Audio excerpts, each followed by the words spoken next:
ಇವತ್ತು ತಾವೆಲ್ಲ ರೈತ ದೇವರುಗಳೆಲ್ಲ ಕೂಡ ಭಾಗವಹಿಸಿದ್ರು. ತಾವೆಲ್ಲ ಶಾಂತರಾಗಿ ಕೂಡ್ಬೇಕಾಗಿತ್ತು. ನಾವಿನ್ನ ಲಕ್ಷಾಂತರ ಜನ ಸೇರ್ಬೇಕಂತೇಳಿ ನಿರ್ಣಯ ಮಾಡಿದ್ದು. ಆದ್ರೂ ಯಾಕೋ ನಮ್ಮ ಪೊಲೀಸ್ ಅಂತಂದ್ರ ಜಿಲ್ಲಾಡಳಿತ ಬಹಳ ಇಲ್ಲ, ನಿಮ್ಗೆ 200 ಮಂದಿ ಹೆಚ್ಚಿಗೆ ಪರ್ಮಿಷನ್ ಇಲ್ಲ, 1000 ಮಂದಿ ಹೆಚ್ಚಿಗೆ ಪರ್ಮಿಷನ್ ಇಲ್ಲ ಅಂತೇಳಿ ಯಾಕೋ ಗಲಾಟೆಗೂ ಕಣಕ್ಕಿತ್ತು. ಇರ್ಲಿ ಬಿಡ್ರಿ, ನಾವು ಕಡಿಮೆ ಕೂಡ್ರು ಏನಮ್ಮ ಗುರುಗಳ ನೇತೃತ್ವದಾಗ ಗುರ್ಲಾಪುರದಾಗ ಲಕ್ಷಾಂತರ ಜನ ಸೇರಿಸಿ ಇಡೀ ಐತಿಹಾಸಿಕ ಚಳವಳಿ ಆಗೈತಿ ಅನ್ನುವಂತ ವಿಚಾರ ಸರ್ಕಾರಕ್ಕೆ ಮನವರಿಕೆ ಆಗೈತಿ. ನಾವು ಹಂಗ ಎಲ್ಲರಿಗೂ ಎಲ್ಲಾ ಜಿಲ್ಲೆಗಳಿಗೆ ಕರೆ ಕೊಟ್ಟಿರ್ತಕ್ಕಂಥ ಸಂದರ್ಭ. ತಾವೆಲ್ಲರೂ ಕೂಡ ಇವತ್ತ ನನ್ನ ರೈತ ದೇವರುಗಳು ಕೂಡ ಭಾಗವಹಿಸಿದಿರಿ. ತಮಗೆಲ್ಲ ವಿಶೇಷವಾದ ಧನ್ಯವಾದ ಹೇಳುತ್ತಾ, ಇವತ್ತು ಕೂಡ ಈ ಕಾರ್ಯಕ್ರಮಕ್ಕೆ ನಮ್ಮ ಶಶಿಕಾಂತ್ ಗುರೂಜಿಯವರ ಪಾದಕ್ಕೆ ಹಣಿಮಣಿದು, ವೇದಿಕೆ ಮೇಲೆ ಇರ್ತಕ್ಕಂಥ ಎಲ್ಲಾ ಪರಮ ಪೂಜ್ಯರ ಪಾದಕ್ಕೆ ಕೂಡ ಹಣಿಮಣಿದು, ಅದೇ ರೀತಿಯಾಗಿ ನಮ್ಮ ರೈತ ಸಂಘದ ನಂಜನ ಸ್ವಾಮಿ ಅವರ ಪುತ್ರಿಯವರಾಗಿರ್ತಕ್ಕಂಥ ಚುಕ್ಕಿ ಅಕ್ಕರ್ ಕೂಡ ಬಂದರು. ಅವ್ರಿಗೂ ಕೂಡ ನಮ್ಮ ಕರ್ನಾಟಕ ರಾಜ್ಯ ರೈತ ಸಂಘ ಪರವಾಗಿ ವಿಶೇಷವಾದ ಸ್ವಾಗತ ಕೂಡ ಹೇಳ್ತಾ ಇದ್ದೀವಿ. ಅದೇ ರೀತಿಯಾಗಿ ನನ್ನ ರಾಜ್ಯ ಮಟ್ಟದ ಎಲ್ಲ ನಾಯಕರು ಕೂಡ, ಯಾಕಂತಂದ್ರ ಈಗಾಗಲೇ ಗುರುಗಳ ಎಲ್ಲರನ್ನು ಕೂಡ ಮಾತಾಡ್ಸ್ತಕ್ಕಂಥದ್ದಾಗೈತಿ. ರಾಜ್ಯ ಉಪಾಧ್ಯಕ್ಷರು, ರಾಜ್ಯ ಕಾರ್ಯಾಧ್ಯಕ್ಷರು, ನಮ್ಮ ಮಂಡ್ಯದಿಂದ ಮೈಸೂರು ಮಹೇಂದ್ರ ಅವರು ಬಂದರು, ವಿದ್ಯಾಸಾಗರ್ ಅವರು ಬಂದರು, ಬಹಳಷ್ಟ ಎಲ್ಲಾ ಭಾಗದಿಂದ, ಈ ಕಡೆ ಯಾದಗಿರಿಯಿಂದ ಮಹೇಶ್ ಸುಬೇದರ್ ಅವರು, ಎಲ್ಲ ನನ್ನ ಬಳಗ ಟೋಟಲ್ ಆಗಿ ಎಲ್ಲಾ ಜಿಲ್ಲೆಗಳಿಂದ, ಅದೇ ರೀತಿಯಾಗಿ ಶಿವಮೊಗ್ಗದಿಂದ ನಮ್ಮ ದಿನೇಶ್ ಶಿರ್ವಾರ್ ಸಾಹೇಬ್ರು ಕೂಡ ಬಂದರು, ಹಾವೇರಿಯಿಂದ ನಮ್ಮ ಮಲ್ಲಿಕಾರ್ಜುನ ಬಳ್ಳಾರಿ ನಾಯ್ಕು ಎಲ್ಲರೂ ಕೂಡ ಇವತ್ತ ನಮ್ಮ ಮುಖಂಡರು ಎಲ್ಲರೂ ಕೂಡ ಸೇರ್ಯಾರ. 31 ಜಿಲ್ಲೆಗಳಿಂದ ಎಲ್ಲ ನನ್ನ ರೈತ ಅಣ್ಣ ತಮ್ಮಂದಿರೆಲ್ಲ ಕೂಡ ಇಲ್ಲಿ ಭಾಗವಹಿಸ್ಯಾರು. ಅವ್ರಿಗೆಲ್ಲರೂ ಕೂಡ ಜೋರಾಗಿ ಚಪ್ಪಾಳೆ ಮುಖಾಂತರ ಒಮ್ಮೆ ತಾವೆಲ್ಲರೂ ಕೂಡ ವಿಶೇಷವಾದ ಧನ್ಯವಾದ ಹೇಳ್ತಾ ಇದ್ದೀವಿ.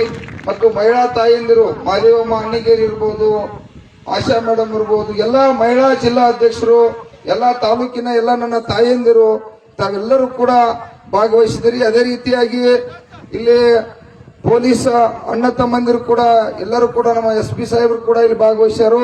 ಅವ್ರಿಗೂ ಕೂಡ ವಿಶೇಷವಾದ ತಮ್ಮಿಂದ ಧನ್ಯವಾದ ಹೇಳ್ತೀವಿ. ಅದೇ ರೀತಿಯಾಗಿ ಎಲ್ಲ ನನ್ನ ಮೀಡಿಯಾ ದೇವರುಗಳು ಕೂಡ ಇಲ್ಲಿ ಭಾಗವಹಿಸ್ಯಾರು. ಪ್ರಿಂಟ್ ಮೀಡಿಯಾ ಇರ್ಬೋದು, ಸೋಷಿಯಲ್ ಮೀಡಿಯಾ ಇರ್ಬೋದು, ಅವ್ರಿಗೂ ಕೂಡ ಜೋರಾಗಿ ಒಮ್ಮೆ ಚಪ್ಪಾಳೆ ಮುಖಾಂತರ ಅವರನ್ನ ತಾವೆಲ್ಲ ಧನ್ಯವಾದ ಹೇಳಬೇಕು. ಯಾಕಂದ್ರೆ ಮೊನ್ನೆ ಗುರ್ಲಾಪುರ ಚಳವಳಿ ಒಳಗ ಕಾರ್ಖಾನೆ ಮತ್ತು ಸರ್ಕಾರನ ಕಣ್ತಗಿಸಿ ಘೋಷಣೆ ಮಾಡ್ಲಿಕ್ಕೆ ಅವ್ರದ್ದು ಇವತ್ತು ದೊಡ್ಡ ಪಾತ್ರ ಐತಿ. ಅದೇ ರೀತಿಯಾಗಿ ನಮ್ಮ ಈ ಕರ್ನಾಟಕದ ಸಕ್ಕರೆ ಸಚಿವರು ಮತ್ತು ನಮ್ಮ ಕೃಷಿ ಮಾರುಕಟ್ಟೆ ಸಚಿವರಾಗಿರ್ತಕ್ಕಂಥ ಶಿವಾನಂದ ಪಾಟೀಲ್ ಸಾಹೇಬರು ಕೂಡ ಬಂದರು. ಅವ್ರಿಗೂ ಜೋರಾಗಿ ತಾವೆಲ್ಲ ಚಪ್ಪಾಳೆಯನ್ನ ಅಭಿನಂದನೆ ಸಲ್ಲಿಸಬೇಕು. ಯಾಕಂದ್ರ ಮೊನ್ನೆ ಕಬ್ಬಿಣ ಗುರ್ಲಾಪುರ ಹೋರಾಟದಾಗ ಬಹಳಷ್ಟ ನಮಗೆ ಯಾಕಂತಂದ್ರೆ ಕಬ್ಬು ಬೆಳೆಗಾರ ಲಾಭ ಆಗಕ್ಕಾಗಿ ಬಹಳಷ್ಟ ನಾವೆಲ್ಲ ಸರ್ಕಾರ ಮತ್ತು ಕಾರ್ಖಾನೆ ಎಲ್ಲ ವ್ಯವಸ್ಥೆವನ್ನ ಇವತ್ತ ಗಲಾಟೆ ಜಗಳ ಆಯ್ದಂತ ಇವತ್ತು ಅದಕ್ಕೊಂದು ಪರಿಹಾರ ಅನ್ನೋದಂತದ. ಅವರು ಕೂಡ ಶಿವಾನಂದ ಪಾಟೀಲ್ ಸರ್ ಬಹಳ ತಾಳ್ಮೆ ಇಟ್ಕೊಂಡ ಗುರ್ಲಾಪುರ ಚಳವಳಿಗೂ ಕೂಡ ಅವರ ಯಶಸ್ವಿ ಆಗಲಿಕ್ಕೆ ಅವರು ಮತ್ತು ಅವ್ರ ಮುಖ್ಯಮಂತ್ರಿ ಅವರು ಕೂಡ ಕಾರ್ಖಾನೆಯವರ ಜೊತೆ ಸಭೆ ಮಾಡಿ ಬಹಳಷ್ಟು 7-8 ತಾಸ ಗಂಟೆ ಚರ್ಚೆ ಮಾಡಿ ಏನ್ ಬೇಕಾದಾಗಲ್ಪ ನೀವು ರೈತರಿಗೆ ಕೊಡ್ಲೇಬೇಕು. ಯಾಕಂದ್ರೆ ಕಾರ್ಖಾನೆ ಕಬ್ಬು ಇದ್ರನ್ನ ಕಾರ್ಖಾನೆ ಅನ್ನುವಂಥದನ್ನ ಕಾರ್ಖಾನೆ ಮಾಲೀಕರಿಗೆ ಮನವರಿಕೆ ಮಾಡಿ ಮುಖ್ಯಮಂತ್ರಿ ಅವರು ಕೂಡ ಸರ್ಕಾರದಿಂದ 50 ರೂಪಾಯಿ ಕೊಡುವಂತದ್ದಾಯ್ತು. ಕಾರ್ಖಾನೆಯವರು ಕೂಡ 200 ರೂಪಾಯಿ ಕೊಡಬೇಕನ್ನುವಂತ ಒತ್ತಾಯವನ್ನು ಮಾಡಿ ಆ ಯಶಸ್ವಿಗೆ ಕೂಡ ಅವರು ಕೂಡ ಪಾತ್ರರಾಗ್ಯಾರು. ಆ ಸರ್ಕಾರಕ್ಕೆ ಕೂಡ ವಿಶೇಷವಾದ ಧನ್ಯವಾದವನ್ನು ಕೂಡ ಆ ಸಂದರ್ಭದ ಇವತ್ತು ಹೇಳಾಕ್ತು. ಯಾಕಂತಂದ್ರ ಅವತ್ತು ಹೇಳಾಕ್ ನಮಗೂ ಹಂಗ ಗದ್ದಲದಾಗ ದಾಟಿ ಬಿಡುದು. ಅದಕ್ಕಾಗಿ ಇವತ್ತಿನ ಸಂದರ್ಭ ಈಗ ವಿಷಯಗಳ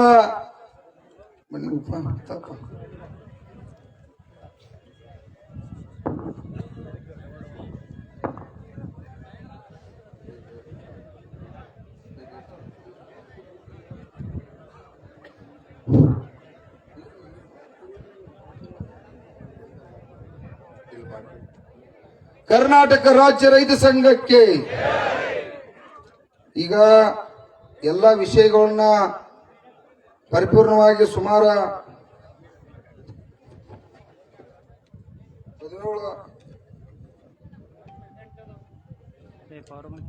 23 ಬೇಡಿಕೆ ಇದಾವ.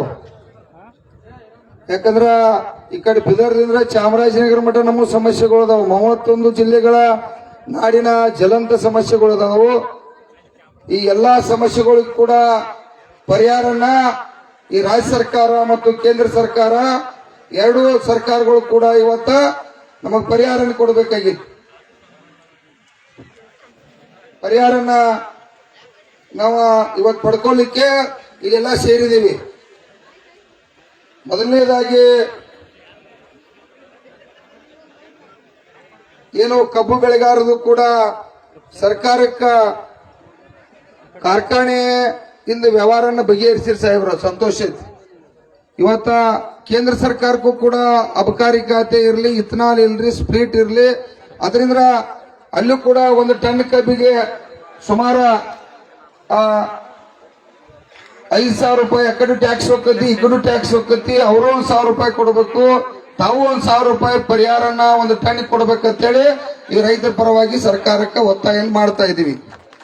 ಅದೇ ರೀತಿಯಾಗಿ ಸಕ್ಕರೆ ಕಾರ್ಖಾನೆಗಳು ಡಿಜಿಟಲ್ ಕಾಟವನ್ನ ಕೊಡು ಅವ್ರಿಗೆ ಗೊತ್ತಾತ, ನೀವು ಅಧ್ಯಕ್ಷ 1 ತಾಸು ಬಿಡುದಿಲ್ಲ.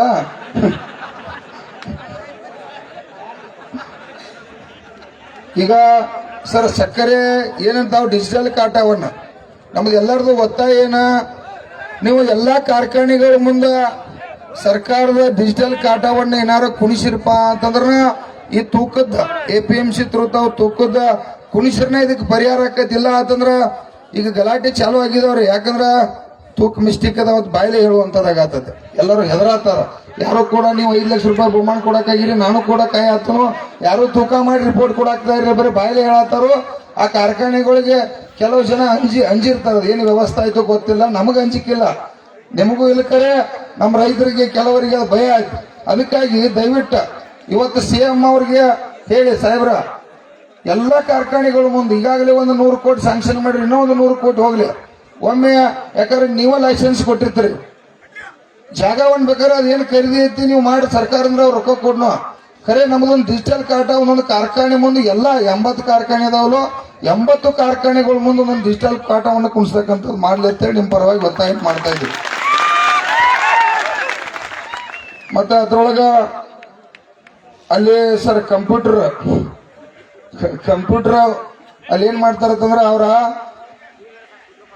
ಆ ಕಾಟ ಒಳಗ ಅದೇನ ಕಂಪ್ಯೂಟರ್ ಡಿಜಿಟಲ್ ಕಾಟ ಕುಣಿಸಿರ್ತಾರೋ ಅಲ್ಲಿ ಫಸ್ಟಕ್ಕೆ ಅವ್ರದ ಡಿಜಿಟಲ್ ಕಾಟ ಇರ್ತೈತಿ. ಆಮೇಲೆ ಅವ್ರಿಗೆ ಅಲ್ಲಿಂದ ಡಿಸ್ಪ್ಲೇಗೆ ಹೋಗ್ತಕ್ಕಂಥದ್ದು ಒಂದು ಇದಿರ್ತೈತಿ. ಅಲ್ಲಿಂದ ಅವ್ರು ಏನ್ ಮಾಡ್ತಾರಂತಂದ್ರ ಕಂಪ್ಯೂಟರ್ಗೆ ಒಂದು ವೈರ್ ಕುಣಿಸಿರ್ತಾರ್ರಿ, 2-3 ವೈರ್ ಇರ್ತಾವ.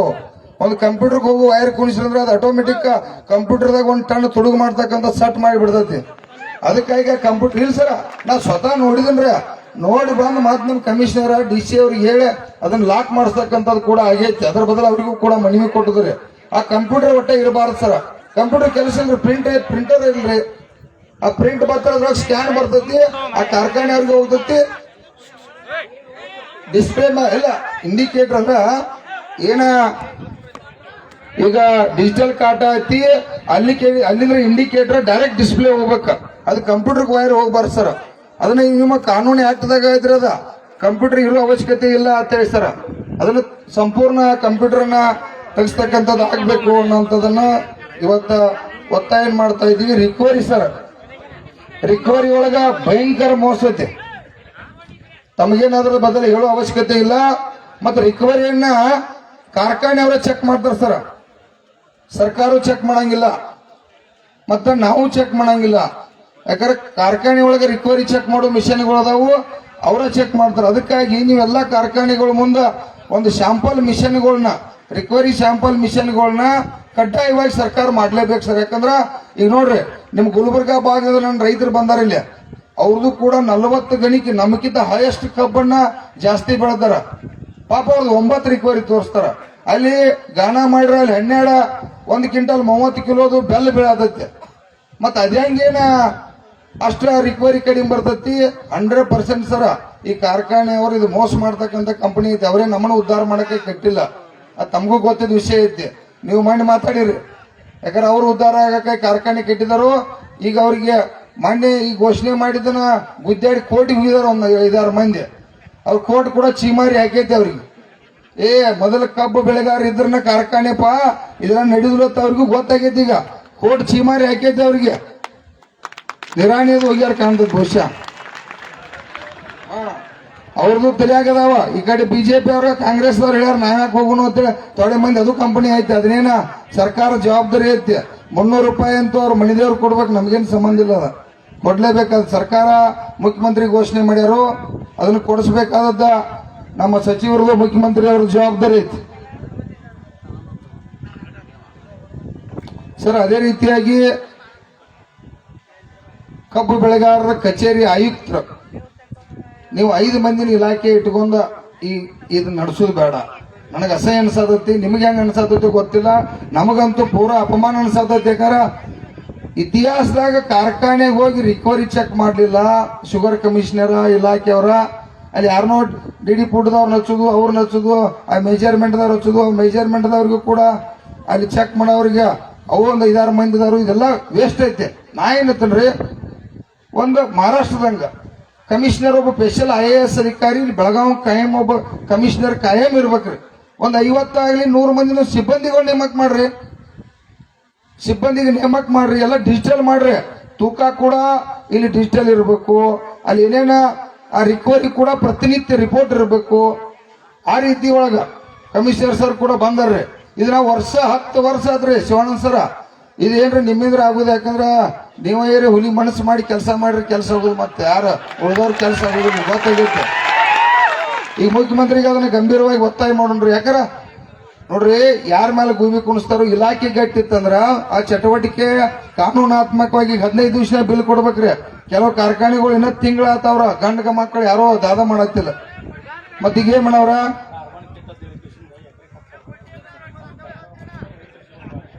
ಅದು ಕಾರ್ಬನ್ ಕಿಟ್ ಅಂತೇಳಿ ಕೂಡ ಬರ್ಸ್ಕೊತಕ್ಕಂಥದ್ದೈತಿ. ಅದನ್ನು ಕೂಡ ರೈತರಿಗೆ ಕೊಡ್ಬೇಕನ್ನುವಂಥದ್ದು ಒತ್ತಾಯ. ಇವೆಲ್ಲ ಸರ ಇದು ಮೋಸ ಸರಿ ಆಗ್ಬೇಕಂದ್ರ ಈಗ ಒಬ್ಬ ಪಾಪ ಅವ್ರ ಕಮಿಷನರ್ ಸರ್ ಕೊಟ್ಟಿರಿ, ರೆಡ್ಡಿ ಸಾಹೇಬ್ರು ಬಂದಾರ, ಅವ್ರಿಗೆ 4 ಖಾತೆ ಕೊಟ್ಟಿರಿ. ಯಾವ ಖಾತೆಗೆ ಹೋಗ್ಬೇಕ್ರಿ ಅವ್ರ? ಆ ಕಡೆ ಕರಿತಾರೋ ಈ ಕಡೆ ಕರಿತಾರೋ, ಸುತ್ತ 5 ಆಯ್ತು. ಈ ಕಾರ್ಖಾನೆಯಾಗಿ ವಿಸಿಟ್ ಮಾಡುದು. ಇಲ್ಲಿ ರೈತರಿಗೆ ಸಮಸ್ಯೆ ಆತಂದ್ರ ಕೇಳವ್ರ ಯಾರ, ಹೇಳವ್ರ ಯಾರ? ದಯವಿಟ್ಟು ಇಲ್ಲಾಂದ್ರೆ ಇಲಾಖೆನೇ ಇಲ್ಲಪ್ಪ ಅಂತಂದ್ರೆ ತಿಳ್ಕೊರಿ ನೀವು. ನಾವು ನೋಡ್ಕೊಳಕ್ ಇಟ್ಟಿದ್ವು ಯಾಕ್ರಪ್ಪ, ನಾವೇ ಆರಾಮದು ನಿಜ ಇಲ್ರ. ಅಲ್ರಿ 50,000 60,000 ಕೋಟಿ ಸ್ಪ್ರೀಟ್ ಅಬಕಾರಿ ಖಾತೆ ಮೇಲೆ ಟ್ಯಾಕ್ಸ್ ಹೋಗತ್ತೆ. ಇದಕ್ಕೊಂದು 50 ಕೋಟಿ ರೂಪಾಯಿ ಖರ್ಚು ಮಾಡಿ ಬರೀ ನಮ್ಗೆ ನಮ್ಮ ಹುಡುಗರಿಗೆ 20,000 ರೂಪಾಯಿ ಪಗಾರ ಕೊಡ್ರಿ, ಒಂದು 100 ಹುಡುಗರನ್ನ ಕೊಡ್ತೀನಿ. ಕೆಲಸ ಮಾಡ್ತಾರ್ರಿ, ಕಲಿತಾರ. ಟ್ರೈನಿಂಗ್ ಕೊಡ್ಸಕ್ರಿ ಕಮಿಷನರ್ ಕಡೆ 1 ತಿಂಗಳು ಟ್ರೈನಿಂಗ್ ಕೊಟ್ರಿ ಅಂದ್ರೆ ಕಲಿತಾರ. ಸರ್ ಇದನ್ನ ತಲೆಯಾಗಿ ತಗೋರಿ, ಯಾಕಂದ್ರೆ ಇದು ಬಹಳ ಮಹತ್ವವಾದ ನಿರ್ಧಾರ.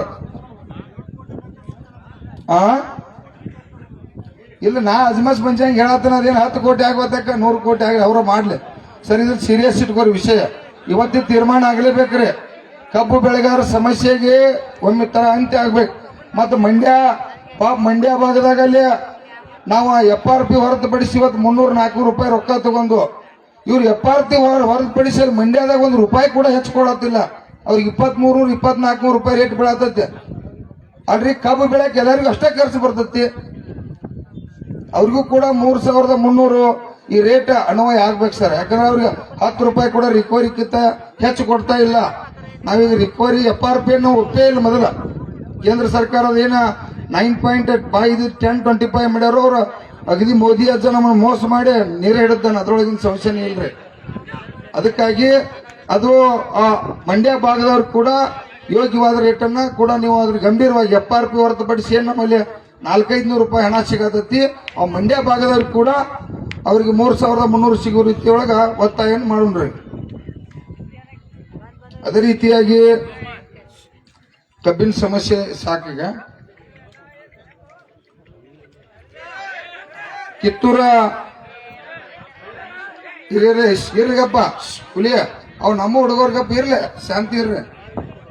ಈಗ ಕಿತ್ತೂರ ತಾಲೂಕಿನ ಕುಲ್ಲೊಳ್ಳೆಯಲ್ಲಿ ಏನ ಸುಮಾರು 11,000 ಎಕರೆ ಜಮೀನನ್ನ ಚೆನ್ನಮ್ಮಾಜಿ ಮತ್ತು ರಾಯಣ್ಣ ಹಿಡಿದುಕೊಟ್ಟದಕ್ಕಾಗಿ 11,000 ಎಕರೆ ಜಮೀನನ್ನ ಅವರಿಗೆ ಯಾವಾಗ ಸಂಗೊಳ್ಳಿ ರಾಯಣ್ಣನ ಗಲ್ಲಿಗೆ ಹಾಕಿರ್ತಕ್ಕಂಥ ಸಂದರ್ಭ ಅವಾಗ ಅವರಿಗೆ ಆ ಬ್ರಿಟಿಷರ ಅವಾಗ ಕೊಟ್ಟಿರ್ತಕ್ಕಂಥ ಅವ್ರದೇನು ಅವ್ರ ಅಪ್ಪನ ಆಸ್ತಿ ಅಲ್ಲ, ಚೆನ್ನಮ್ಮ ಮತ್ತು ರಾಯಣ್ಣನ ಆಸ್ತಿಯನ್ನ ದೇಶದ್ರೋಹಿಗಳಿಗೆ ಕೆಲಸ ಮಾಡಿದವ್ರಿಗೆ 11,000 ಎಕರೆ ಜಮೀನನ್ನ ಕೊಟ್ಟಿರ್ತಕ್ಕಂಥದ್ದ ಇವತ್ತಿನೂ ಕೂಡ ಅವ್ರ ಹೆಸರಲ್ಲೇ ಐತಂದ್ರ ಈ ರಾಜ್ಯ ಸರ್ಕಾರಕ್ಕೂ ಮರ್ಯಾದಿಲ್ಲ, ಕೇಂದ್ರ ಸರ್ಕಾರಕ್ಕೂ ಕೂಡ ಮರ್ಯಾದಿಲ್ಲ. ಯಾಕಂದ್ರೆ ದೇಶದ್ರೋಹಿಗಳಿಗೆ 11,000 ಎಕರೆ, ರಾಯಣ್ಣ ಚೆನ್ನಮ್ಮ 9 ಮಂದಿನ ಗೈಲಿಗೆ ಹಾಕಿದವ್ರಿಗೆ 11,000 ಎಕರೆ ಐತಂದ್ರ ಈ ಕಾನೂನುಗಳೆಲ್ಲ ಏನದು ಹಲವಾರು ಆಕ್ಟ್ಗಳಾಗಿ ಹೋದ್ರು. ಇಂದಿರಾ ಗಾಂಧಿ ಕಾನೂನು ಬತ್ತು, ಇವೆಲ್ಲ ಆಕ್ಟ್ಗಳಾದ್ರೂ 11,000 ಎಕರೆ ಜಮೀನ್ ಐತಂದ್ರ ಇವತ್ತು ಸರ್ ತೀರ್ಮಾನ ಮಾಡಿ ಆ ಭೂಮಿಯನ್ನೆಲ್ಲ ಇವತ್ತು ನಮ್ಮ ರೈತ ಅಂತಂಬರಿಗೆ ಹಚ್ಚಬೇಕು. ಅದನ್ನ ತಕ್ಷಣ ಇವತ್ತ ಈ ಸೆಷನ್ ಮುಗಿಯೊಳಗಾಗಿ ಅದನ್ನ ಮೊದಲು ಸರ್ಕಾರಿ ಮಾಡ್ಕೋರಿ. ಯಾವ ಪುಣ್ಯಾತ್ಮಕ್ಕಾಗಿ ಅದನ್ನ ಯಾವ ಪುರುಷಾತ್ಮಕ್ಕಾಗಿ 11,000 ಎಕರೆ ಜಮೀನು ಅವರಿಗೆ ಕೋರ್ಟ್ ಕಚೇರಿ ನಮಗೆ ಸಂಬಂಧ ಇಲ್ರಿ. ಕೋರ್ಟ್ನಾಗೆಲ್ಲ ಡೂಪ್ಲಿಕೇಟ್ ಡಾಕ್ಯುಮೆಂಟ್ ಸೆಟ್ ಮಾಡಿ ಅವೆಲ್ಲ ರೊಕ್ಕ ಕೊಟ್ಟು ಅದೇನೇನೋ ಮಾಡಿ ಅವನು 2,500 ಎಕರೆ ಹೆಸರಲ್ಲಿ ಮಾಡ್ಕೊಂಡನು, ಮತ್ತೊಂದೇನೋ ಮಾಡ್ಕೊಂಡನು. ಆ ಲಪಡ ನಮಗ್ ಬ್ಯಾಡ್ರಿ. ಚೆನ್ನಮ್ಮ ರಾಯಣ್ಣನ ಭೂಮಿ ಐತಿ, ಅದು ನಮಗ್ ರೈತರಿಗೆ ಹಂಚಿಕೆ ಆಗ್ಬೇಕು. ಮೊದಲು ಅದನ್ನ ಇವತ್ತ ಮುಖ್ಯಮಂತ್ರಿಗಳಿಗೆ ಸರ್ಕಾರಿ ಮಾಡ್ಕೊತಕ್ಕಂಥದ್ದನ್ನ ಮಾಡ್ಬೇಕಂತೇಳಿ ರೈತರ ಪರವಾಗಿ ಒತ್ತಾಯ ಮಾಡ್ತಾ ಇದ್ದೀವಿ. ಸರ್ ಆಗೈತೆ, ಅದೆಲ್ಲ ಐತ್ರಿ, ಚರ್ಚೆ ಮಾಡ್ರಿ. ಈಗ ಹೇಳುವಂಥದ್ದು ಅಷ್ಟೇ ಐತಿ. ಮತ್ ಮುಖ್ಯಮಂತ್ರಿ ಜೋಡಿ ವಿಷಯ ಹೇಳಕ್ ಬರೋದು ಇದೇ ವಿಶೇಷವಾಗಿ ಸರ ಇದಂತೂ ಆಗಲೇಬೇಕು ನೋಡ್ರಿ. ಹೈನುಗಾರಿಕೆ ಮೇಲೆ ನಾವು ಇವತ್ತ ಸಣ್ಣ ಕುಟುಂಬಗಳೆಲ್ಲ ಬದುಕತ್ತಾಗಲ್ರಿ ಸರ. 20 ವರ್ಷ ಆತ ನಾನು ನೋಡ್ತೀನಿ 30-40 ರೂಪಾಯಿ ರೇಟ್ ಹಾಲಿಂದ. ಹೆಂಗ್ ಸಾಧ್ಯ ಐತಿ? ಮೇವೇನು ಅದೇನು ಇಷ್ಟ ಹೋಗಿದ್ರೆ ಹಿಂಡುದ್ರ ಮಗಂದ ಒಂದು ಹೊರಿಗೆ 3 ಸಲ ಮೇವು ತರಬೇಕು. ನಾನು ಬೆಳಿಗ್ಗೆ ಮೇವು ತರತನ 3 ಸಲ ಮೇವು ತಂದಾಗ ಸರ ಅದು 3 ಲೀಟರ್ 4 ಲೀಟರ್ ಹಿಂಡ್ಬೇಕಾರ ರಾಮಾಯಣ ಎಷ್ಟಾತ್ರಿ? 200 ರೂಪಾಯಿ. ಅದಕ್ಕೆ 50ರಿಂದ 100 ರೂಪಾಯಿ ಹಿಂಡಿ ಹಾಕ್ಬೇಕ. ಮತ್ತೆ ಏನ್ ಲಾಭ ಆಯ್ತು ನಮಗೆ? 200 ರೂಪಾಯಿದಾಗ ಹೆಂಗ ನಾವು ಬದುಕಲಿಕ್ಕೆ ಸಾಧ್ಯ ಐತೆ? ಮಿನಿಮಮ್ ಈ ಕರ್ನಾಟಕ ರಾಜ್ಯ ರೈತ ಸಂಘ 31 ಜಿಲ್ಲೆಗಳದ ಇವತ್ತಿನ ಎಂತ ಪರಿಸ್ಥಿತಿ ಅಂದ್ರು ಮುಖ್ಯಮಂತ್ರಿ 1 ಲೀಟರ್ಗೆ 100 ರೂಪಾಯಿಯನ್ನ ಘೋಷಣೆ ಮಾಡ್ಬೇಕಂತೇಳಿ ಸರ್ಕಾರಕ್ಕೆ ನಿಮ್ಮ ಪರವಾಗಿ ಒತ್ತಾಯ ಮಾಡ್ತಾ ಇದ್ದೀವಿ. ಮಾಡ್ಲೇಬೇಕು ಸರ್, ಹಾಲು ಆಗ್ಲೇಬೇಕು. ಯಾಕಂದ್ರೆ ನಿಮ್ಗ ನೀವೆಲ್ಲ ರೈತರಿದ್ರಿ, ಎಮ್ಮಿ ತ್ರಾಸ ಏನೈತಿ ಓದತ್ತೆ. ಈಗ ಬಿಸಿಲರಿಗೆ 20 ರೂಪಾಯಿ ಐತಿ ಮಗಂದ, ನಮ್ಮ ಮನೆಯಾಗ ನೀರಿಗಿಲ್ಲ. ಮತ್ತ ಇವೆಲ್ಲ ಸರ್ ಕಡ್ಡಾಯವಾಗಿ ಹಾಲಿನ ಬದಲು ಗಂಭೀರತೆ ಇರಲಿ. ಅದೇ ರೀತಿಯಾಗಿ ಮೆಕ್ಕೆಜೋಳ ಖರೀದಿ ಕೇಂದ್ರವನ್ನ ತಕ್ಷಣ ತಾವು ಪ್ರಾರಂಭಿಸಿರಿ. ಅಲ್ಲೂ ಕೂಡ APMC ಒಳಗ ಸರಿಯಾಗಿ ಸ್ಪಂದನೆ ಸಿಗ್ತಾ ಇಲ್ಲ. ಅಲ್ಲಿ ಅಸ್ತವ್ಯಸ್ತ ಆಗತ್ತದ. ಅಲ್ಲಿ ಹೋಗ್ಬಿಡ್ದು 108 ಏನೇನು ವಿಚಾರ ಹೇಳಿ ನಾವ್ ಇಷ್ಟ ಸಾಕ್ ಪಾಯಿಂಟ್ ತಗೊಳಂಗಿಲ್ಲ ಅನ್ನುವಂಥದ್ದು. ತಾವು ಈಗಾಗಲೇ ನಮ್ಮ ಎಲ್ಲಾ ಭಾಗದಾಗ ಹಾವೇರಿ, ಮಲ್ಲಿಕಾರ್ಜುನ, ಬಳ್ಳಾರಿ ಸರ್ ಎಲ್ಲ ತಾವೆಲ್ಲ ಗುದ್ದಾಡಿ 50 ಕ್ವಿಂಟಲ್ಗೆ ತಂದಿರಿ. ಅದೇನು ನಾವು ಅದನ್ನು ವಿರೋಧ ಮಾಡೋದಿಲ್ಲ, ಸಂತೋಷ. ಆದ್ರೂ ಒಂದು 100 ಕ್ವಿಂಟಲ್ ಕೂಡ ತಗೊಂಬರಿ ಅಂತ ಇನ್ನೂ ಕೂಡ ನಿಮಗೆ ಒತ್ತಾಯ ಮಾಡ್ತಾ ಇದೀವಿ. ಹೌದಲ್ರಪ್ಪ?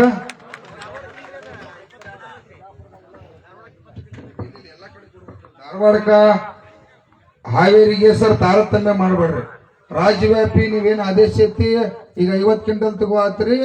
ಇವತ್ತು ಅದು ಗೋಕಾಕದಾಗೂ ಸಿಗ್ಬೇಕು, ಬೀದರ್ದಾಗೂ ಸಿಗ್ಬೇಕು. ಎಲ್ಲಿ ಮೆಕ್ಕೆಜೋಳ ಬೆಳಿತಾರೋ ಕಡ್ಡಾಯವಾಗಿ ಅವ್ರಿಗೆಲ್ಲರಿಗೂ ಕೂಡ ಅನುಕೂಲ ಆಗ್ತಕ್ಕಂಥದ್ದು. ರಾಜ್ಯಾದ್ಯಂತ ಬರ್ತಾರೆ ಅಮ್ಮ. ಮೆಕ್ಕೆಜೋಳ ಎಲ್ಲೆಲ್ಲಿ ಬೆಳಿತಾರೆ ಅಂದ್ರೆ ರಾಜ್ಯವ್ಯಾಪಿ ಬರ್ತಾರೆ. ರಾಜ್ಯವ್ಯಾಪಿ ಸರ ಬರ್ಬೇಕ್ರಿ. ಅದೇ ರೀತಿಯಾಗಿ ಅದು ನೋಡ್ರಿ ಕರೆಕ್ಟ್ ಐತಿ ನಾವು ಹೇಳುದು. ಯಾಕಾರ ನಮಗ ಅಲ್ಲಿ ತಗೊಂಡ್ ಹೋಗಕ್ ಅಡ್ಡಾಡಾಗುದಿಲ್ಲ. ಪ್ರತಿಯೊಂದು ಗ್ರಾಮ ಪಂಚಾಯತಿ ಒಳಗ ಖರೀದಿ ಕೇಂದ್ರವನ್ನ ತೆಗಿಬೇಕು ಅನ್ನುವಂಥದ್ದನ್ನು ಒತ್ತಾಯ ಮಾಡ್ತಾ ಇದ್ವಿ. ಅದು ಒಂದೇ ಬೆಳೆಗಳಿಗೆಲ್ಲ ಸರ, ಎಲ್ಲಾ ಬೆಳೆಗಳಿಗೂ ಕೂಡ ಖರೀದಿ ಕೇಂದ್ರವನ್ನ ತೆಗಿಬೇಕು. ಮತ್ತ ಏನು ಒತ್ತಾಯ ಮಾಡತ್ತು ಅಂತಂದ್ರ ಪದೇ ಇದು ಭಿಕ್ಷೆ ಬೇಡೋದು ಬೇಡ. ಯಾಕಂದ್ರೆ ಬೀಜ ಹಾಕಿ ಅದನ್ನ ಕೂಸಿನಂಗೆ ಜೋಪಾನ ಮಾಡಿ ಅದನ್ನ ರಾಶಿ ಮಾಡಿ ಕಾಳು ಮಾಡಿ ರಾಶಿ ಮಾಡ್ಬೇಕಾರ ನಮ್ಮ ಜೀವ ಎಲ್ಲ ಅದಕ್ಕೆಲ್ಲ ಹಾಳಾಗಿ ಹೋಗಿರ್ತೈತಿ ಬದುಕ. ಮತ್ತ ನಾವು ಬೆಲೆ ಕೊಡ್ರು ಅಂತ ಇವ ಸರ್ಕಾರಕ್ಕ ಈ ವ್ಯಾಪಾರಸ್ಥರೊಳಗ ಸಾಯುದು ಬೇಡ. ರಾಜ್ಯ ಸರ್ಕಾರ 50,000 ಕೋಟಿ ರೂಪಾಯಿ ಎಪಿಎಂಸಿಗೆ ತೆಗೆದಿರ್ಲಿ, ಕೇಂದ್ರ ಸರ್ಕಾರ 50,000 ಕೋಟಿ ರೂಪಾಯಿ ಎಪಿಎಂಸಿಗೆ ತೆಗೆದಿರ್ಲಿ ಅಂತೇಳಿ ನಿಮ್ ಪರವಾಗಿ ಒತ್ತಾಯ ಮಾಡ್ತಾ ಇದೀವಿ. ಅದು ಎಲ್ಲರಿಗೂ ಬರ್ತದೆ ಸರ್. ಕಾಯಿಪಲ್ಯ, ಉಳ್ಳಾಗಡ್ಡಿ, ಕಾಯಿಪಲ್ಯ ನೀವು ಗೋಡಾವಣೆ ಕಟ್ಕೊಳಕ ಎಪಿಎಂಸಿ ಒಳಗೆ 11,000 ಎಕರೆ ಜಮೀನು ಐತಿ. ಬಾಳ ಅಂದ್ರೆ ಒಂದು 2-3 ಸಾವಿರ ಎಕರೆ ಉಪಯೋಗ ಆಗೈತಿ. ಇನ್ನ 7-8 ಸಾವಿರ ಎಕರೆ ಖಾಲಿ ಐತಿ. ನೀವು ಕೋಲ್ಡ್ ಸ್ಟೋರೇಜ್ ಕಟ್ಟಬಹುದು, ಗೋಡಾವಣೆ ಕಟ್ಟಬಹುದು. ಹಣ ತೆಗೆದಿಲ್ರಿ. ಈಗ 5 ಗ್ಯಾರಂಟಿ ಕೊಟ್ಟಿದ್ರಿ ಸರ್, 50,000 ಕೋಟಿ ರೂಪಾಯಿ ವರ್ಷಕ್ಕೆ. ಇಡೀ ನಾಡಿನ ಎಲ್ಲಾ ಬೆಳೆಗಾರ ಸಂಬಂಧ 50,000 ಕೋಟಿ ರೂಪಾಯಿ ನೀವು ಇಡ್ರಿ, ಅವ್ರು ಕೇಂದ್ರ ಸರ್ಕಾರ 50,000 ಕೋಟಿ ಇಲ್ರಿ. ಹೌದಿಲ್ರಿ ಕರ? ಏನ್ ತಪ್ಪೇನೈತೆ? ಆ ಡೀಟ್ರಿ ಅದಂದ್ರೆ ಸರ, ಆ ರೊಕ್ಕ ಇರ್ತೈತೆ. ಪಟ್ನ ನೀವು ಖರೀದಿ ಮಾಡಿ, ಯಾವಾಗ ಬೆಲೆ ಕಡಿಮೆ ಆಕೈತಿ ತಕ್ಷಣ ಖರೀದಿ ಮಾಡಿ ಆಮೇಲೆ ನೀವು ಸರಬರಾಜು ಮಾಡುವಂತದ ಸರ್ಕಾರ ಜವಾಬ್ದಾರಿ ಹೋಯ್ತಪ್ಪ ಅಂದ್ರ ರೈತರು ಬದುಕಲಿಕ್ಕೆ ಸಾಧ್ಯ ಐತಿ. ಅದಕ್ಕೆ ಇದು ಕೂಡ ಈ ರಾಜ್ಯ ಸರ್ಕಾರಕ್ಕ ಒತ್ತಾಯ ಮಾಡ್ತಾ ಇದೀವಿ. ಅದೇ ರೀತಿಯಾಗಿ ಹಗಲಿ ಕರೆಂಟ್ ಬಂದು, ಈಗ ಕರೆಂಟ್ ಬೇಕಾ? ಕರೆಂಟ್ ಸಾಹೇಬ್ರ, ಕರೆಂಟ್ ಹಗಲಿ ಏನು 7 ತಾಸು ಕರೆಂಟ್ ಕೊಡತ್ತಾರೋ, ಆ ಹಗಲಿ 7 ತಾಸು ನಮಗೆ ಸಾಲುದಿಲ್ಲ. ಹಗಲಿ 12 ತಾಸು ಕರೆಂಟ್ ಕೊಡ್ಬೇಕಂತ ಸರ್ಕಾರಕ್ಕೆ ಒತ್ತಾಯ ಮಾಡತ್ತು. ಕೊಡ್ಲೇಬೇಕು ಸರ. ಯಾಕಂದ್ರ ನಿನ್ನೆ ನಾವ ಗುರುಗಳ ದೇವರ ಇಲ್ಲಿ ಕಣಗಾಂವ್ ಹೋಗಿದ್ದು. ಒಬ್ಬಕ್ಕೆ ಅಜ್ಜಿ 60 ವರ್ಷ ಆಗಿದ ಅಜ್ಜಿ ಬಂದು ಹೇಳಿಬಿಟ್ಲ, ನಮ್ಮ ಯಜಮಾನ್ರ ನಾವು 40,000 ರೂಪಾಯಿದಂಗ ನೀರ ಪಾಳೆ ಅಲ್ಲಿ ನೀರ್ ಹಸಕ್ ಕೊಟ್ಟಿದ್ದು, ಏನ್ ತಂಡಿ ಚಾಲು ಆತ್ಲ, ನೀನ್ ರೊಕ್ಕ ತಗೋ ಅಂತೇಳಿ ಆಕಿ ತಲೆಯಾಗಿಟ್ಟು ಹೊಳ್ಳಿ ರೊಕ್ಕವಾದತ್ತು. ನಮ್ಮ ಮುದುಕ್ ನೀರ್ ಹಸಕ್ ಹೋಗೈತಿ, ಹೊಳ್ಳಿ ಮನಿಗೆ ಬರ್ತತಿಲ್ಲ. ಆಮೇಲೆ ಯಪ್ಪ ಕಾಲ್ ಬೀಳುತ್ತು ನಮಗ್ ಹಗಲಿ 12 ತಾಸು ಮುಖ್ಯಮಂತ್ರಿಗೆ ಕರೆಂಟ್ ಕೊಡ್ಸೋದು ಹೇಳುವಂತ ಕೆಲಸ ಕೂಡ ಇವತ್ತ ಚರ್ಚೆ ಆತ್ ಸರ್. ಮಾಡ್ಲೇಬೇಕು ಸರ್, ಇದ ಆಗ್ಲೇಬೇಕು. ಯಾಕಂದ್ರೆ 79 ವರ್ಷ ನಾವು ಪುಕ್ಕಟ ಆಹಾರ ಬೆಳೆದು ಕೊಡತ್ತು ಜಗತ್ತಿಗೆ. ಏನ್ ಲಾಭ ಇಲ್ಲ. ಯಾಕಂದ್ರೆ ಒಕ್ಕಲ್ತನ ತಮಗೆ ಗೊತ್ತಿದ್ದ ವಿಷಯ ಐತಿ. ಏನೋ ಹೆಂಗೋ ಬದುಕಾತು, ಎದಕ್ ಬದುಕಾತು ಅಂದ್ರ ಮಗಲಾಗಿ ಯಾವಾರ ಬೆಳಿಲಿಲ್ಲ ಅಂತಂದ್ರೆ ಅಪಮಾನ ಆಗ್ತದೆ ಅಂತೇಳಿ ಹಂಗ ಬೆಳೆದು ಈ ನಾಡಿಗೆ ಬೆಳೆದು ಕೊಡ್ತಕ್ಕಂಥದ್ದು ಆಗತ್ತದ. ಅದಕ್ಕಾಗಿ ಸರ್ ಅದನ್ನ ಕರೆಂಟ್ ಅನ್ನು ಕಡ್ಡಾಯವಾಗಿ ಮಾಡ್ಬೇಕು. ಮತ್ತ ಅಕ್ರಮ ಸಕ್ರಮನ್ನ ಬಂದಾಗೈತಿ. ಅದರಿಂದ ಟಿಸಿಗಳು 2 ಲಕ್ಷ, 3 ಲಕ್ಷ, 4 ಲಕ್ಷ ರೂಪಾಯಿ ಕಂಬ ಹಾಕೊಂಡ ಮೊದಲ ಸಾಲ ಮಾಡಿ ಸಾಲಕ್ಕಾಗಿ ಆತ್ಮಹತ್ಯೆ ಮಾಡ್ಕೋತು, ಸಾಯತ್ತು, ಸಂಕಷ್ಟವಾಗದು. ಇವತ್ತ ಎಂತ ಪರಿಸ್ಥಿತಿ ಅಂದ್ರು ಇವತ್ತಿಂದ ಎದ್ದು ಹೋಗಂಗಿಲ್ಲ. ನಾವು ಹಾಲ ಕರೆಂಟ್ ಕಡ್ಡಾಯವಾಗಿ ಕೊಡಬೇಕು. ಅಕ್ರಮ ಸಕ್ರಮನ್ನ ಇವತ್ತಿನ ಮುಖ್ಯಮಂತ್ರಿಯವರು ಜಾರಿಗೆ ಮಾಡ್ತಕ್ಕಂಥದ್ದು ಪ್ರಾರಂಭ ಮಾಡಬೇಕು. ಅಕ್ರಮ ಸಕ್ರಮನ್ ಬಂದ್ ಮಾಡೋಂಗಿಲ್ಲ.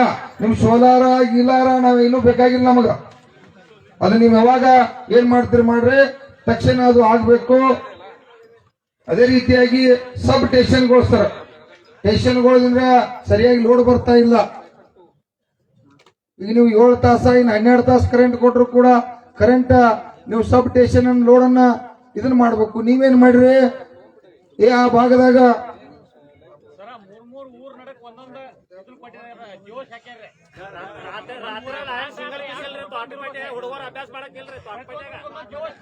ಸರ ತಡ್ರಿ, ಅದು ಯಾಕಾಗ ಅನ್ನೋದು ಹೇಳ್ತೀನಿ ಗಪ್ರಿ. ಸರ್ ನೀವೇನ್ ಮಾಡತ್ತಾರೋ, DC ಅವ್ರ ಏನ್ ಮಾಡ್ತಾರೋ, ಇಲ್ಲಿ ಅಲ್ಲೇನ ಊರಾಗ ಜಾಗ ಇರ್ತದ್ರಲ್ಲ, ಈಗ ಅದ ಗೌರ್ಮೆಂಟ್ ವ್ಯಾಲ್ಯೂಯೇಷನ್ 4 ಪಟ್ಟು ರೊಕ್ಕ ಕೊಡ್ತೀರಿ. ನಮ್ಮ 50 ಲಕ್ಷ ರೂಪಾಯಿ ಎಕರೆ ಜಮೀನು ಕಿಮ್ಮತ್ ಹಾಕವ, ನಿಮ್ಗೆ 20 ಲಕ್ಷ ರೂಪಾಯಿ ನಮ್ಮ ರೈತರ ಭೂಮಿ ಕೊಡಕ್ ಸಾಧ್ಯ ಐತಿ. ಇವತ್ತ ನೀವು ಮುಖ್ಯಮಂತ್ರಿಗೆ ಹೇಳಿ ಅವ್ರ ಜಾರ್ ಸಾಹೇಬ್ರ ಅಜ್ಜ ಅಂತೂ ಎಂದೂ ಭೇಟಿ ಆಗ್ಲಿಲ್ಲ ನಮ್ಗೆ ಇತಿಹಾಸದಾಗ. ಅವ್ರು ಯಾಕೋ ಏನೋ ಒಂದು ಸರಿಯಾಗಿ ಸ್ಪಂದಿಸಂಗಿಲ್ಲ. ಭೇಟಿ ಆಗ್ಬೇಕಂದ್ರೆ CM ಭೇಟಿ ಆದ್ರೆ ಈ ನಮ್ ಜಾರ್ಜ್ ವಿದ್ಯುತ್ ಮಂತ್ರಿ ಎಂದೂ ಭೇಟಿ ಆಗಿಲ್ಲ ನಮ್ಗೆ ಇತಿಹಾಸದಾಗ. ನಮ್ ಟೈಮ್ ಸುಮಾರು ವಯಸ್ಸದವನವ್ರೆ ನೀವು ವಿದ್ಯುತ್ ಮಂತ್ರಿ ಮಾಡ್ಬೇಕಲ್ಲ, ಅದೊಂದು ದೊಡ್ಡ ಸಮಸ್ಯೆ ಆಗೈತೆ. ಅದಕ್ಕೆ ಸರ ಇವತ್ತ ಸ್ಟೇಷನ್ಗಳ ಏನೈತ್ಲೆ ಅದನ್ನ ಸರ್ಕಾರ ಎಷ್ಟ ಅಲ್ಲಿ ವ್ಯಾಲ್ಯೂಯೇಷನ್ ಆಕೈತೆ, ಆ ವ್ಯಾಲ್ಯೂಯೇಷನ್ ನೀವು ಮಾಡಿದ್ರೆ ಸ್ಟೇಷನ್ಗೆ ಜಾಗ ಕೊಡ್ತಾರ ಮಂದಿ. ಈ ಜಾಗ ಯಾಕೆ ಕೊಡೋರಂತಂದ್ರೆ ನೀವು 40 ಲಕ್ಷ ಆಗೋದು ನಾವ್ ಹೆಂಗ್ 20 ಲಕ್ಷ ಕೊಡ್ರಿ. ಅದನ್ನೊಂದು ನಿಮ್ ಕ್ಯಾಬಿನೆಟ್ದಾಗ ಏನ್ ಸರ್ಕಾರದಾಗ ಚೇಂಜ್ ಮಾಡ್ತಾರೆ ಗೊತ್ತಿಲ್ಲ. ಆ ಗೈಡ್ಲೈನ್ಸ್ ಅನ್ನು ಚೇಂಜ್ ಮಾಡಿ ಸ್ಪೆಷಲ್ ಆಗಿ KPTCL ಖರೀದಿ ಮಾಡ್ತಕ್ಕಂಥವ್ರಿಗೆ ಅದೊಂದು ಗೈಡ್ಲೈನ್ಸ್ ಚೇಂಜ್ ಮಾಡಿ ಇವತ್ತು ಕೂಡ ಅದ ಕಡ್ಡಾಯವಾಗಿ ಬದಲಾವಣೆ ಆತಪ್ಪ ಅಂದ್ರೆ ಸ್ಟೇಷನ್ಗಳು ಕೊಡ್ಲಿಕ್ಕೆ ಸಾಧ್ಯತೆ ಇಲ್ಲ. ಅಂತಂದ್ರ ಒಂದು ಸ್ಟೇಷನ್ ಮೇಲೆ ನಾವು ಅಲ್ಲಿ ಹಗಲಿ 3 ತಾಸ ರಾತ್ರಿ 3 ತಾಸ ಅಡ್ಜಸ್ಟ್ ಮಾಡಿ ಕರೆಂಟ್ ಕೂಡ ಕೊಡಕ್ 12 ತಾಸು ಬೇಡಿಕೆ ಇಟ್ಟದು ಸ್ಟೇಷನ್ಗಳು ಆಗ್ಲಿಲ್ಲ ಅಂದ್ರೆ ಅದು ಎಂದೂ ಸಾಧ್ಯ ಇಲ್ಲ. ಮತ್ತ 50 ವರ್ಷ ಸರ್ ವೈರ್ಗಳು ಹಳಿವಾಗ್ಯಾವ ಆಗ್ಯಾವಿಲ್ರಿಪ್ಪ. 50 ವರ್ಷ ತಂತಿ ಹಾಕ್ಯಾರು ಹೊಳ್ಳಿ ಚೇಂಜ್ ಮಾಡಿಲ್ಲ ಸರ್. ನಿಮ್ದು 30% ವಿದ್ಯುತ್ ಅದ್ರೊಳಗೆ ಸೋರಿಕೆ ಆಗತೈತೆ. ಆ ಕಟ್ ಮಾಡಿ ಸುಮಾರು ವೈರ್ದಾಗನ 30% ಅಲ್ಲೇ ಇವ್ರದೇನು ವಿದ್ಯುತ್ ಕಟ್ ಆಗಿ ನಮ್ ಕರೆಕ್ಟ್ ಮೋಟರ್ಗಳಿಗೆ ಸರಿಯಾಗಿ ಲೋಡ್ ಬರ್ತಾ ಇಲ್ಲ ಸರ್. ಅದರಿಂದ ಲಕ್ಷಾಂತರ ಮೋಟರ್ಗಳು ಇವತ್ತು ರಾಜ್ಯದಾಗ ಸುಟ್ಟ, ಅದಕ್ಕೆ ಎಷ್ಟೋ 1000 ಕೋಟಿ ರೂಪಾಯಿ ನಾವು ಬಂಡವಾಳ ರೈತರ ಹಾಕತ್ತು. ಆ ವೈರ್ ಕೂಡ ಬದಲಾವಣೆ ಆಗ್ಬೇಕು. ಅದೆಲ್ಲ ಅದನ್ನ ಅರ್ಧ ಪಡ ಸುಟ್ಟಾವ ಅಂದ್ರೆ ಅದ್ರ ಸಂಬಂಧ ಕರೆಂಟು ಪಡಗಳು ಸಾಕಷ್ಟು ಸಾವಿರಾರು ಪಡ ಸುಟ್ಟಾವ. ಸುಮಗಬ್ಬರು ಮೊದಲ ನೀವು ಊರ ಲುಕ್ಕಲ್ ಸ್ವಲ್ಪ ಕಾಳುಗಳು ಶಾಂತರ ಸರ್. ಇದು ಕರೆಂಟ್ ಬದಲಂತೂ ಸೀರಿಯಸ್ ಆಗಿ ತಾವು ಇವತ್ತು ಮುಖ್ಯಮಂತ್ರಿಗೆ ಒತ್ತಾಯ ಮಾಡುವಂತದ್ದು ಆಗ್ಬೇಕು. 8ನೇದ ರಾತ್ರಿ ಹೌದ್ರಿ ಮಾರ್ತೇಳ ಹಂಗ ರಾತ್ರಿ ಸಿಂಗಲ್ ಪೀಸ್ ಸರ್ ಕಡ್ಡಾಯವಾಗಿ ಕೊಡ್ಬೇಕ ಸಾಹೇಬ್ರ. ಆಯ್ತಾಯ್ತು ಒಂದ್ 10 ನಿಮಿಷ ಬಗೆಹರಿಸ್ತೀವಿ. ಆಯ್ತಾಯ್ತು. ಸಿಎಂ ಅವರು 4 ಗಂಟೆಗೇನೋ ಟೈಮಿಂಗ್ ಕೊಟ್ಟಿರತ್ತ ಇರ್ಲಿ. ಈಗ ಸರ ರಾತ್ರಿ ಕಡ್ಡಾಯವಾಗಿ ಸರ ಸಿಂಗಲ್ ಪೀಸ್ ಕೊಡಿಸ್ಲೇಬೇಕಾದ್ರೆ ನಾವೇನ ಹಳ್ಳಿ ಒಳಗ ಸಿಟಿಯಾಗ ಏನ್ ಅಂತ ತ್ರಾಸ ಇರೋದಿಲ್ಲ. ಹಳ್ಳಿ ಒಳಗ ಹಾವ ಚೋಳ ದನ ಕರ ಕೋಳಿ ಎಲ್ಲ ಇರ್ತಾವ. ಅವ್ನ ರಕ್ಷಣೆ ಮಾಡಿ ಇಡೀ ನಾಡಿ ಕೊಡ್ಬೇಕಾಕತಿ. ಅದಕ್ಕ ತಾವ ಕಡ್ಡಾಯವಾಗಿ ರಾತ್ರಿ ನಮಗೆ ಸಿಂಗಲ್ ಪೀಸ್ ಅನ್ನ ಕೊಡ್ಲೇಬೇಕಾಗ್ರಿಪ್ಪ. ಓಕೆ. ಅದೇ ರೀತಿಯಾಗಿ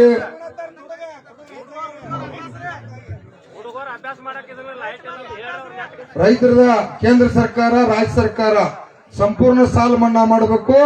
ಸಾಲ ವಸೂಲಾತಿ ಪ್ರಕ್ರಿಯೆಯನ್ನ ನಿಲ್ಲಿಸ್ತಕ್ಕಂಥದ್ದು ಕೂಡ ಆಗ್ಬೇಕು ಸರ್. ಈ ಫೈನಾನ್ಸ್ ಕಿರುಕುಳ ಬಹಳ ಫೈನಾನ್ಸ್ ಕಿರುಕುಳ ಹೈದರಾಬಾದ್ ಮತ್ತು ಮುಂಬೈ ಕೋರ್ಟ್ ಕೇಸ್ ಹಾಕಿ ಬಿಡತಾರ್ರಿ. ಅಲ್ಲಿ ಹೋಗಿ ಇಲ್ಲಿ ಬಂದ ಮನಿ ಕೀಲಿ ಹಾಕೋದು, ನಾವು ಕೀಲಿ ಮುರಿದು ಇದ್ ನಡೆದೈತಿ. ಅದಕ್ಕಾಗಿ ಫೈನಾನ್ಸ್ ಇರ್ಲಿ ಸೌಹಾರ್ದ ಇರ್ಲಿ ಈ ಗೌರ್ಮೆಂಟ್ ಬ್ಯಾಂಕ್ ಇರ್ಲಿ ಎಲ್ಲ ಒಮ್ಮೆ ಕೇಂದ್ರ ಸರ್ಕಾರ ರಾಜ್ಯ ಸರ್ಕಾರ ಕೂಡಿ ಸಂಪೂರ್ಣ ಸಾಲ ಮನ್ನಾ ಮಾಡ್ರಿ. ಹೌದಲ್ರಿ? ಸಾಲ ವಸೂಲಾತಿ ಪ್ರಕ್ರಿಯೆಯನ್ನ ಇವತ್ತ ಮುಖ್ಯಮಂತ್ರಿ ಅದನ್ನ ಈಗಾಗಲೇ ಹಿಂದ ಗಂಭೀರವಾಗಿ ಮಾಡಿರ್ರಿ. ಆದ್ರೂ ಕೂಡ ಅದ ಹಂಗ ಪ್ರಕ್ರಿಯೆ ಚಾಲು ಆಯ್ತು ವಸೂಲಾತಿ.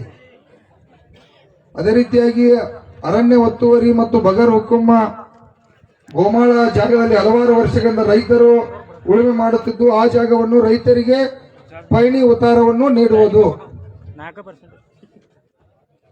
ಕೃಷಿ ಇಲಾಖೆಯನ್ನ ಸದೃಢಗೊಳಿಸುವಂತದ್ದು ಆಗ್ಬೇಕು ಸರ್. ಕೃಷಿ ಇಲಾಖೆ ಒಳಗೆ ಏನೂ ಇಲ್ಲ. ಮೊದಲು ಒಬ್ಬ ಗ್ರಾಮ ಸೇವಕ ಇದ್ದ ಹಳ್ಳಿಗೆ 5,000 ಮಂದಿ ಸಿಬ್ಬಂದಿಗಳಿದ್ರು. ಅವರೆಲ್ಲ ಪ್ರಮೋಷನ್ ಆಗಿ ರಿಟೈರ್ಡ್ ಆಗಿ ಎಲ್ಲ ಹೋಗಿದ್ದಾರೆ. ಈಗ ಒಂದು 100 ಮಂದಿ ಉಳಿದಾರ. ಮತ್ತೆ ಯಾಕೆ ಸುಳ್ಳ ಕೃಷಿ ಇಲಾಖೆ ಬೇಕು? 1000 ಕಂಪನಿಗಳು ಬಂದವ್ರ. ಈಗ ಈ ಔಷಧ ಬಡಿಯೋ ಮಣ್ಣು ಯಾರು ಪರೀಕ್ಷೆ ಮಾಡೋರು ಇದನ್ನೆಲ್ಲ ಯಾರು ಹೇಳವ್ರ?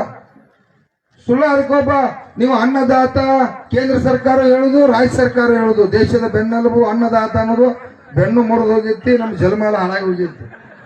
ಭೂಮಿ ಫಲವತ್ತತೆ ಎಲ್ಲ ಹಾಳಾಗೈತಿ ಸರ. ಭೂಮಿ ಒಳಗೆ ಇರ್ತಕ್ಕಂಥ ಇಂಗಾಲೆಲ್ಲ ಹಾಳಾಗಿ ಹೋಗೈತಿ. ಇನ್ನು ಮುಂದೆ ನಾವು ನೈಸರ್ಗಿಕ ಕೃಷಿಯನ್ನ ಏನಾದ್ರೂ ಮಾಡ್ಲಿಲ್ಲ ಅಂದ್ರ ಮುಂದಿನ ಪೀಳಿಗೆಗಳು ನಮ್ಗೆ ಉಳಿತಕ್ಕಂಥದ್ದು ಕೂಡ ಕಷ್ಟ. ಬಜೆಟ್ದಾಗೂ ಕೂಡ ಇದಕ್ಕ ಕೃಷಿ ನೈಸರ್ಗಿಕ ಕೃಷಿಗೆ ಆದ್ಯತೆಯನ್ನ ಜಾಸ್ತಿ ತಾವು ಕೊಟ್ಟ ಆಕಳಿರ್ಲಿ ಈ ಜವಾರಿ ಆಕಳಿಂದ್ರೆ ಏನೇನ್ ಆಕತಿ ಅನ್ನೋದು ಎಲ್ಲ ಕೂಡ ಮನವರಿಕೆ ಮಾಡಾಕ ಈಗ ಕೃಷಿ ಇಲಾಖೆಯನ್ನು ಕೂಡ ಸದೃಢಗೊಳಿಸುವಂತದ್ದು ಆಗ್ಬೇಕು. ಈಗ ಇಲ್ರಿ ಸರ್, ಹಳ್ಳಿಗಳ ರಸ್ತೆಗಳು ನಮ್ಮ ತೋಟದ ನಿಮ್ಗೆಲ್ಲ ಗೊತ್ತೈತಿ. ಈಗ ನೀರಾವರಿ ಪ್ರದೇಶದ ತೋಟದ ನಮ್ಮ ರಸ್ತೆ ಅದಾವು.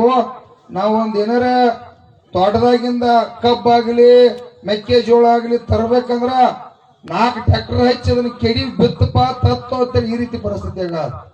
ತೋಟದ ರಸ್ತೆಗಳು, ತೋಟದ ಸಾರ್ವಜನಿಕ ರಸ್ತೆಗಳನ್ನೆಲ್ಲ ಕೂಡ ಡಾಂಬರೀಕರಣ ಮಾಡ್ರಿ. ತೋಟದ ಅಲ್ಲಿ ಅಡ್ಡಾಡ್ತಕ್ಕಂಥವೆಲ್ಲ ಕೂಡ ಕಡೀಕರಣ ಮಾಡಿ ಅದನ್ನ ಗಟ್ಟಿಕರಣ ಮಾಡಕ್ಕ ಒಂದು 5,000 ಕೋಟಿ ರೂಪಾಯಿ ರಾಜ್ಯ ಸರ್ಕಾರ ರಾಜ್ಯದಾಗ ರೊಕ್ಕ ತೆಗೆದಿಡ್ಬೇಕಂತ ನಿಮ್ ಪರವಾಗಿ ಒತ್ತಾಯ ಮಾಡ್ತಾ ಇದ್ವಿ. ನಮ್ಮ ಹೊಲ ನಮ್ಮ ದಾರಿ ಅದ ಸರ್ವೆ ನಂಬರ್ ಕೊಂಡು ಕಡ್ಡಾಯವಾಗಿ ರಸ್ತೆ ಆಗ್ಬೇಕು. ಇದೆಲ್ಲ ಬಾಳ ಹಿಂಗ ಐತ್ರಿ. ದೊಡ್ಡ ಕುಲ ಐತೆ, ಅನಿವಾರ್ಯ ಹೇಳದೇ ಬೇಕಾಗಿತ್ತು. ತುಂಗಭದ್ರಾ ಮತ್ತು ಆಲಮಟ್ಟಿ ಜಲಾಶಯನ್ನ ಮೇಲ್ದಕ್ಕೇರಿಸುವುದು, ಡ್ಯಾಮ್ಗಳನ್ನ ಕೆರೆಗಳನ್ನ ಕೂಡ ಹೂಳೆತ್ತಕ್ಕಂಥದ್ದು ಒಂದು ರಿಪೇರಿ ಮಾಡ್ತಕ್ಕಂಥದ್ದು ಕೂಡ ಆಗ್ಬೇಕು. ರಾಜ್ಯದಲ್ಲಿ ನೆನೆಗುದಿ ಬಿದ್ದಿರುವ ಎಲ್ಲಾ ನೀರಾವರಿ ಯೋಜನೆಗಳನ್ನ ಪುನರ್ಚೇತನಗೊಳಿಸ್ಬೇಕು ಸರ್. ಯಾಕಂದ್ರೆ 5 ವರ್ಷ 6 ವರ್ಷ ಆತ ರಾಜ್ಯದಾಗ 7-8 ವರ್ಷ ಆತ ಒಂದೊಂದು ನೀರಾವರಿ ಯೋಜನೆಗಳು ಜಾರಿ ಆಗ್ಯಾವು. ಕಂಬಗಳು ತಂದು ಹೋಗುತ್ತಾರೋ, ಪೈಪ್ಗಳು ತಂದು ಹೋಗುತ್ತಾರೋ, ಇಲ್ಲಿವರೆಗೆ ಕಂಪ್ಲೀಟ್ ಆಗಿಲ್ಲ. ಅವನ್ನೆಲ್ಲ ಕೂಡ ಕಂಪ್ಲೀಟ್ ಮಾಡ್ರ ಇವತ್ತು ರೈತರ ನೆಮ್ಮದಿ ಜೀವನ ಮಾಡಕ್ ಸಾಧ್ಯ ಆಕೈತಿ. ಅದನ್ನು ಕೂಡ ಇವತ್ತು ಗಂಭೀರವಾಗಿ ಚರ್ಚೆ ಮಾಡಿ ಅವು ಕೂಡ ಜಾರಿ ಆಗಬೇಕು. ಕೇಂದ್ರ ಸರ್ಕಾರ ಮತ್ತು ರಾಜ್ಯ ಸರ್ಕಾರ ಆಯ್ತು ಹೇಳಿದ್ರು ಸರ್. ವಿಶೇಷವಾಗಿ ಭೂ ಸುಧಾರಣೆ ಕಾಯ್ದೆಯನ್ನ 79A 79B ಕಡ್ಡಾಯವಾಗಿ ತಾವು ಸರ್ಕಾರ ಬಂದ ಮತ್ತೆ ಒಪ್ಪಿಕೊಂಡಿರಿ. ಅದು ಇರಬಹುದು.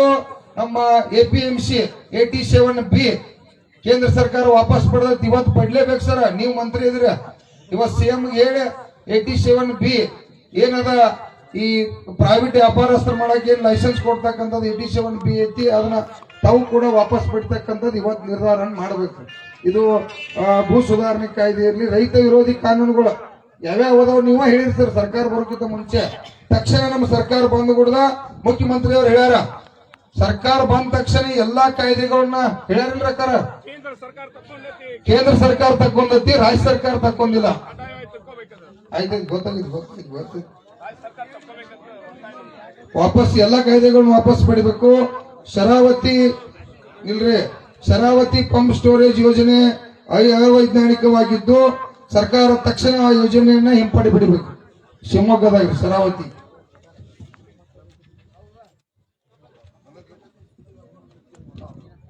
ಅಮೆರಿಕ ಜೊತೆ ಈ ಹಾಲಿರ್ಲಿ ಅದು ಹೇಳ್ತೀವಿ. KIDBಗೆ ಹೋಗಿರ್ತಕ್ಕಂತ ಯಾರು ಜಮೀನು ಕಳ್ಕೊಂಡಾರೋ ಅವರಿಗೆ ಯೋಗ್ಯವಾದ ಪರಿಹಾರ ಸಿಗಬೇಕು. ಕಡ್ಡಾಯವಾಗಿ ಆ ಮಕ್ಕಳನ್ನ ಎಲ್ಲರನ್ನೂ ಕೂಡ ನೌಕರಿ ತಗೋವಂತದ್ದು ಆಗ್ಬೇಕು. ಹೌದಲ್ರಿ? ಈಗ ಅಮೆರಿಕ ಒಪ್ಪಂದ ಮಾಡ್ಕೋತದ.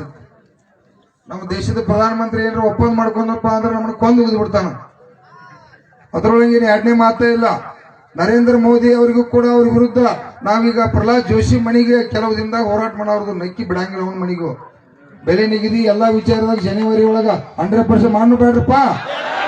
ಯಾಕಂದ್ರೆ ನಮಗ್ ದಿಲ್ಲಿಗೆ ಹೋಗಿ ಹೋರಾಟ ಮಾಡೋ ತ್ರಾಸ ಆಕೈತೆ.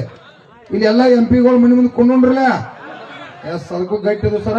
ಅದು ಒಂದು ಸರ್ಕಾರಕ್ಕೆ ನೀವು ಒಪ್ಪಂದನ್ನ ತಕ್ಷಣ ಕೈ ಬಿಡಬೇಕು ಅಂತೇಳಿ ರಾಜ್ಯ ಸರ್ಕಾರದ ಮುಖ್ಯಮಂತ್ರಿ ಅವರು ಒಂದು ಲೆಟರ್ ಬರೆಸ್ತಕ್ಕಂಥದ್ದು ಆಗ್ಬೇಕು. ಅರಣ್ಯ ಒತ್ತುವರಿ ಭೂಮಿ ಪದೇ ಕಾಡು ಪ್ರಾಣಿಗಳಿಂದ ಅಲ್ಲೆಲ್ಲ ಬಹಳಷ್ಟು ತೊಂದರೆ ಆಗತ್ತದ್ರಿ. ಆ ಸುತ್ತಮುತ್ತ ಎಲ್ಲ ಬೆಳೆ ಹಾನಿ ಆಗತ್ತದ. ಅದಕ್ಕೆ ಸರಿಯಾಗಿ ಬೇಲಿ ಹಾಕಿ ಸರ್ಕಾರ ಅದಕ್ಕೆ ಸರಿಯಾಗಿ ವ್ಯವಸ್ಥೆ ಮಾಡಬೇಕು ಅಂತ. ಏನಾರ ಕುಟುಂಬ ಅಚಾನಕಲ್ಲಿ ಏನಾರ ಆ ಪ್ರಾಣಿ ಇದರಿಂದ ಅನಾಹುತ ಆತಪ್ಪ ಅಂದ್ರೆ ತಕ್ಷಣ 50 ಲಕ್ಷ ರೂಪಾಯಿ ಪರಿಹಾರ ಕೊಡ್ಬೇಕು ಅನ್ನೋದು ಕೂಡ ನಮ್ಮದು ಒತ್ತಾಯ ಐತಿ. ಅವ್ರಿಗೆಲ್ಲರಿಗೂ ಕೂಡ ಇನ್ಶೂರೆನ್ಸ್ ಮಾಡಿಸುವಂತದ್ದು ಕೂಡ ಸರ್ಕಾರ ಮಾಡಬೇಕು ಅನ್ನುವಂಥದ ಒತ್ತಾಯ. ಅದೇ ರೀತಿಯಾಗಿ ಕೇಂದ್ರ ಸರ್ಕಾರ 9.5 ಆಯ್ತು. APMC 87B ಹೇಳೈತಿ 11,000 ಎಕರೆ ಐತಿ ಸರ್. ತಾವೆಲ್ಲ ಅದನ್ನ ಇದನ್ನ ಮಾಡ್ರಿ. ಪ್ರತಿ ಗ್ರಾಮ ಪಂಚಾಯತಿಗೆ ಒಬ್ಬ ವೈದ್ಯಾಧಿಕಾರಿಗಳನ್ನ ನೇಮಕ ಮಾಡಬೇಕು. ಜಾನುವಾರು ಗಣತಿಯನ್ನು ಕೂಡ ಇನ್ಶೂರೆನ್ಸ್ ನೀಡಬೇಕು. ಒಣ ದ್ರಾಕ್ಷಿಗೆ ಸರ್, ನಿಮ್ ದ್ರಾಕ್ಷಿ ಬೆಳೆಗೆ 500 ರೂಪಾಯಿ KG ಹಂಗ ದ್ರಾಕ್ಷಿಯನ್ನ ಕಡ್ಡಾಯವಾಗಿ ಸರ್ಕಾರ ಖರೀದಿ ಮಾಡಲಿ ಅನ್ನುವಂತ ನಮ್ಮ ಒತ್ತಾಯ. ಸ್ವಾಮಿನಾಥನ್ ಆಯೋಗದ ವರದಿಯನ್ನ ಜಾರಿ ಮಾಡುವುದು ಇನ್ನೂ ಸ್ವಲ್ಪ ಉಳಿದವು. ಆದ್ರೂ ಗಡಬಡಿ ಐತೆ. ಅವ್ರೆಲ್ಲ ಕೂಡ ಮನವಿ ಕೊಟ್ಟದು ಸಾಹೇಬರು ಓದ್ತಾರೋ. ಯಾಕಂತಂದ್ರೆ ಕೇಳ್ರಿ, ಹುಲಿ ಭತ್ತ ನಾ ಎಲ್ಲದಕ್ಕೂ ರೇಟ್ ಕೇಳಿದ್ವು 50,000 ಕೋಟಿ ರೂಪಾಯಿ ಎಲ್ಲಾ ಖರೀದಿ ಮಾಡಕ್ಕಾಗ. ಭತ್ತ, ಜೋಳ, ತೊಗರಿ, ಕಡ್ಲಿ ಏನೇನ್ ದವಸ ಧಾನ್ಯ ಬೆಳೆದು ಎಲ್ಲಾ ಬೆಳೆಗಳಿಗೂ ಕೂಡ ಯೋಗ್ಯವಾದ ರೇಟ್ ಅನ್ನ ಕೊಡ್ಬೇಕಂತೇಳಿ ರಾಜ್ಯ ಸರ್ಕಾರ 50,000 ಕೋಟಿ ಕೇಂದ್ರ ಸರ್ಕಾರ ಇಟ್ಟಂದ್ರ ಎಲ್ಲಾ ಖರೀದಿನೇ ಆಗ್ತದ. ಹೌದಲ್ಲ ಅಣ್ಣ? ಈಗ ಲೇಟ್ ಮಾಡ್ರಿ. ಈಗ ನೀವೆಲ್ಲ ಇಲ್ಲಿ ಕೂತದಕ್ಕ ಮುಖ್ಯಮಂತ್ರಿ ಅವರು ಕೂಡ ಇಡೀ ರಾಜ್ಯದ ಎಲ್ಲ ರೈತರು ಬಂದರು. 4 ಗಂಟೆಕ ಮುಖ್ಯಮಂತ್ರಿ ಸಭೆ ಕೂಡ ಇಲ್ಲಿ ಫಿಕ್ಸ್ ಆಗೈತಿ. ಅದ್ರ ಸಂಬಂಧ ಅವ್ರು ಗಡಬಡಿ ಮಾಡತ್ತಾರ. ಈಗ ಅವರು ಒಂದು 10 ನಿಮಿಷ ಮಾತಾಡ್ಲಿ. ದಯವಿಟ್ಟು ಕೇಳ್ರಿ. ಅದ ಗೋಮಾಳ ಜಮೀನನ್ನ ರೈತರಿಗೂ ಕೂಡ ಹಂಚಿಕೆ ಮಾಡ್ಬೇಕು. ಎಲ್ಲ ಇದ್ರೊಳಗೆ ಇದೇ ಓದಿ ಹೇಳಿದ್ರು ಹುಲಿ ಶಾಂತಿ ಆಗ್ಲಿ. ಎಲ್ಲಾ ವಿಷಯ ಇದಾವು. ಗೋಶಾಲೆ ಬಂದ್ ಮಾಡ್ಯಾರು. ಗೋಶಾಲೆಗಳು ಪ್ರಾರಂಭ ಆಗ್ಬೇಕು ಅನ್ನುವಂಥದ್ದು ಕೂಡ ಒತ್ತಾಯ. ಈಗ ಮಚ್ಚೆ ಬೈಪಾಸ್ ಇರಲಿ ಮತ್ತೆ ಹಲವಾರು ನೋಡ್ರಿ ಅಣ್ಣ. ಏನ್ ವಿಷಯ ಹೇಳ್ಬಿಡಿದೆ. ಮುಳುಗಡೆ ಅದಾರ. ಈಗ ಆಲಮಟ್ಟಿ ಮುಳುಗಡೆ ಗಂಭೀರವಾಗಿ ಸೆಷನ್ದಾಗ ಕೂಡ ಚರ್ಚೆ ಪ್ರಾರಂಭ ಆಗೈತಿ. ಅವ್ರಿಗೂ ಕೂಡ ಒತ್ತಾಯ ಮಾಡ್ತು ಮುಖ್ಯಮಂತ್ರಿಗೂ. ಅಣ್ಣ ಮುಖ್ಯಮಂತ್ರಿ ಎಲ್ಲ ಇಲ್ಲ ಟೈಮಿಂಗ್ ಇಲ್ಲ, ಅಲ್ಲಿ ಮುಂದೆ ಅವ್ರು ಮಾತಾಡ್ಬೇಕು, ಅಲ್ಲಿ ಒಳಗೆ ಹೋಗ್ಬೇಕ, ಅಲ್ಲಿ ಹೊಳ್ಳಿ ಬಂದ ಜನರಿಗೆ ಉತ್ತರ ಹೇಳ್ಬೇಕ, ಸಮಸ್ಯೆ ಸಿಎಂ ಅವ್ರು ಬಗೆಹರಿಸಿ ಹೇಳ್ಬೇಕು. ಮತ್ತ ಅವಾಗ ನಾವ್ ಇಲ್ಲೇ ಇರ್ಬೇಕು, ಎಲ್ಲ ಬಗೆಹರಿಸ್ಕೊಂಡು ಮನೆಗೆ ಹೋಗೋರು ಹೆಂಗ್ರಿ? ಈಗ ಶಿವಾನಂದ ಪಾಟೀಲ್ ಸಾಹೇಬ್ರು ಮಾತಾಡ್ತಾರ, ಸರ ಆಲಮಟ್ಟಿ ಮುಳುಗಡದ ಪರಿಹಾರ ಇರ್ಬೋದು, ಅದೆಲ್ಲ ಕೂಡ ಗಂಭೀರವಾಗಿ ಚಿಂತನೆ ಮಾಡ್ತಕ್ಕಂಥದ್ದು ತಮ್ಮ ಜವಾಬ್ದಾರಿ ತಗೋರಿ. ಅದನ್ನೆಲ್ಲ ಈಗ ಹೇಳಿದ್ ಇಲ್ಲಿ ಹೇಳಿ ನಾವು ನಿಲ್ಪ.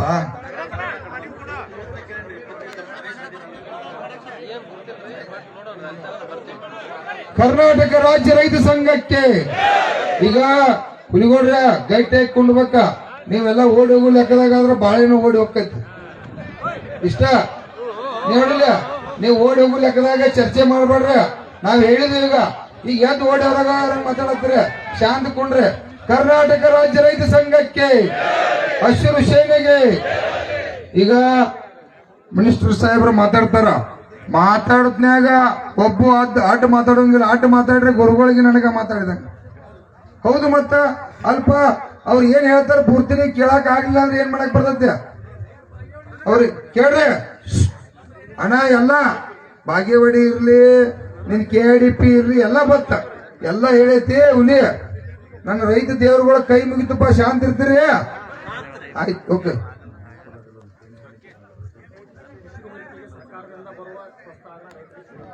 ಆಯ್ತು, ಎಲ್ಲ ಬಂತಳಪ್ಪ ಆಶೀರ್ವಾದಿಗೆ. ಇಲ್ಲ CM ಹೇಳ್ಲಪ್ಪಿ,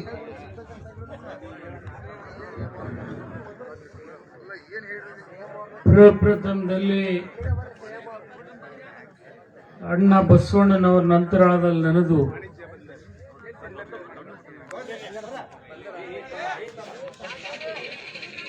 ವೇದಿಕೆ ಮೇಲೆ ಇರ್ತಕ್ಕಂಥ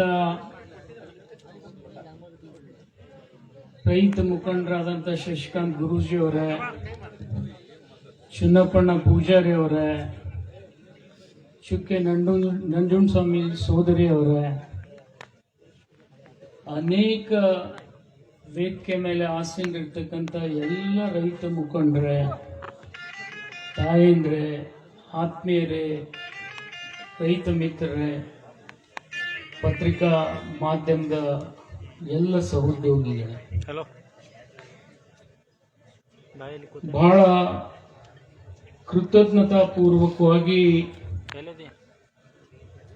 ನಾನು ಒಂದು ಮಾತನ್ನ ಕರ್ನಾಟಕ ರಾಜ್ಯ ರೈತ ಸಂಘ ಎಲ್ಲ ಹಿರಿಯರಿಗೆ ಕೃತಜ್ಞತೆ ಸಲ್ಲಿಸಬೇಕಾಗ್ತದೆ. ಕಾರಣ, ಇಡೀ ರಾಜ್ಯದಲ್ಲಿ ಒಂದು ವಾತಾವರಣ ಸೃಷ್ಟಿಯಾಗಿತ್ತು, ರೈತ ಬೇರೆ ಸರ್ಕಾರ ಬೇರೆ ಅಂತಕ್ಕಂಥದ್ದು. ಆದರೆ ರೈತ ಸರ್ಕಾರ ಕೂಡಿ ಇರದೆ ಹೋದ್ರೆ ಸಮಾಜವನ್ನು ಒಂದು ಮಾಡ್ಲಿಕ್ಕೆ ಆಗೋದಿಲ್ಲ. ಆದರೆ ರೈತರು ಎರಡು ಹೆಜ್ಜೆ ಮುಂದೆ ಬಂದ್ರೆ ಸರ್ಕಾರ 10 ಹೆಜ್ಜೆ ಮುಂದೆ ಬಂದು ಅವ್ರ ಅಳಲನ್ನ ಕೇಳಬೇಕು, ಎರಡು ಮಾತಿಲ್ಲ. ಆದರೆ ಮೊನ್ನೆ ನಡೆದಂತ ನಿಮ್ಮ ಹೋರಾಟಕ್ಕೆ ಒಂದು ಕೃತಜ್ಞತೆಯನ್ನ ಸಲ್ಲಿಸ್ಬೇಕು. ಯಾಕಂದ್ರೆ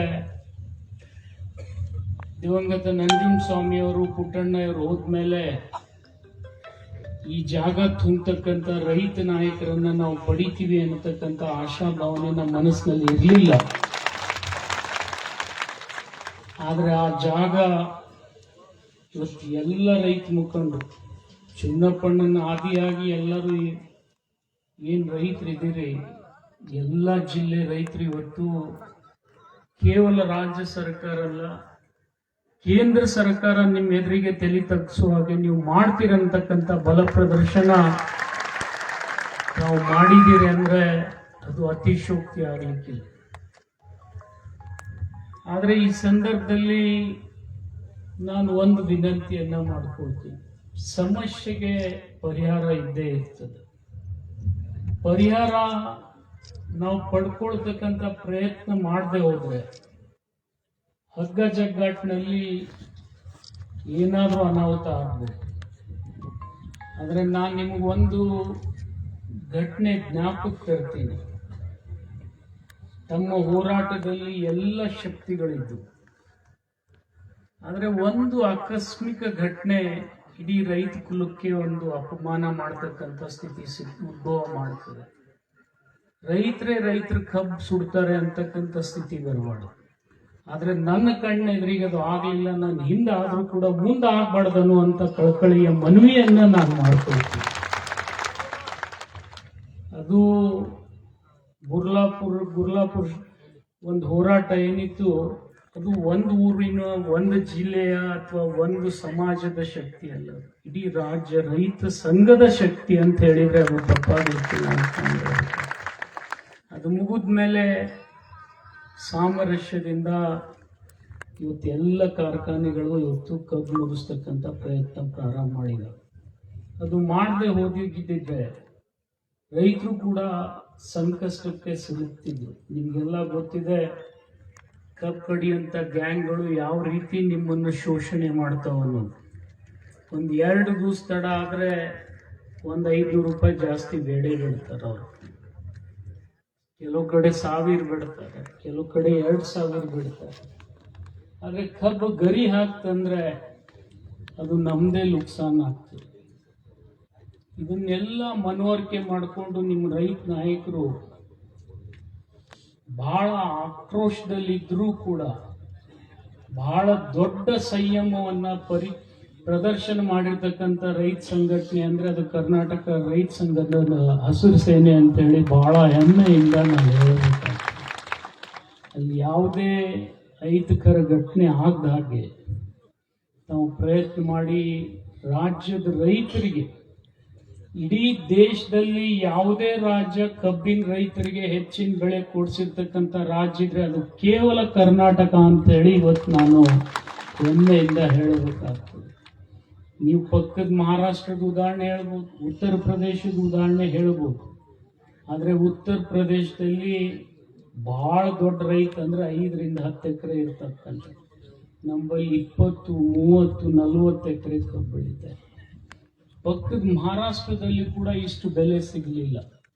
ಇವತ್ತು ನಿಮ್ಗೆ ಹೇಳಬೇಕಾದ್ರೆ, ಇವತ್ತು ಆಗ್ತಾನೆ ಚುನ್ನಪ್ಪಣ್ಣ ಹೇಳಿದ್ರು, ಮಂಡ್ಯ, ಮೈಸೂರು, ಚಾಮರಾಜನಗರದಲ್ಲಿ ಕಡಿಮೆ ಸಿಗ್ತಾ ಇದೆ ಅವರಿಗೆ ಅಂತ ಹೇಳಿ.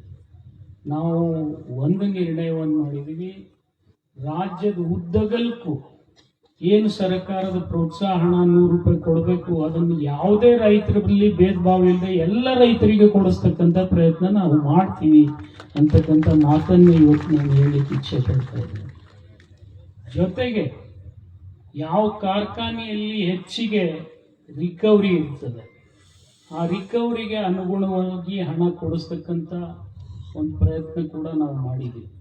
ಮತ್ತು ನಮ್ಗಿಂತಲೂ ಮೊದಲು ಸರ್ಕಾರ ಬರೋಕ್ಕಿಂತಲೂ ಪೂರ್ವದಲ್ಲಿನೇ ವಿಶೇಷವಾಗಿ ಬೆಳಗಾವಿ ಜಿಲ್ಲಾಧಿಕಾರಿಗಳು, ಜಿಲ್ಲಾ ಪೊಲೀಸ್ ವರಿಷ್ಠಾಧಿಕಾರಿಗಳ ಜೊತೆ ತಾವು ಸಂವಾದ ಮಾಡಿ ಇಡೀ ರಾಜ್ಯದ ರೈತರಿಗೆ 200 ರೂಪಾಯಿ ಹೆಚ್ಚಿಗೆ ಕೊಡಿಸಿರ್ತಕ್ಕಂಥ ಶಕ್ತಿ ಯಾವುದಾದ್ರೂ ಜನರಿಗಿದ್ರೆ ಅದು ಕರ್ನಾಟಕ ರಾಜ್ಯ ರೈತ ಸಂಘಕ್ಕೆ ಅಂತೇಳಿ ಬಹಳ ಹೆಮ್ಮೆಯಿಂದ ನಾನು ಹೇಳಬೇಕಾಗ್ತದೆ.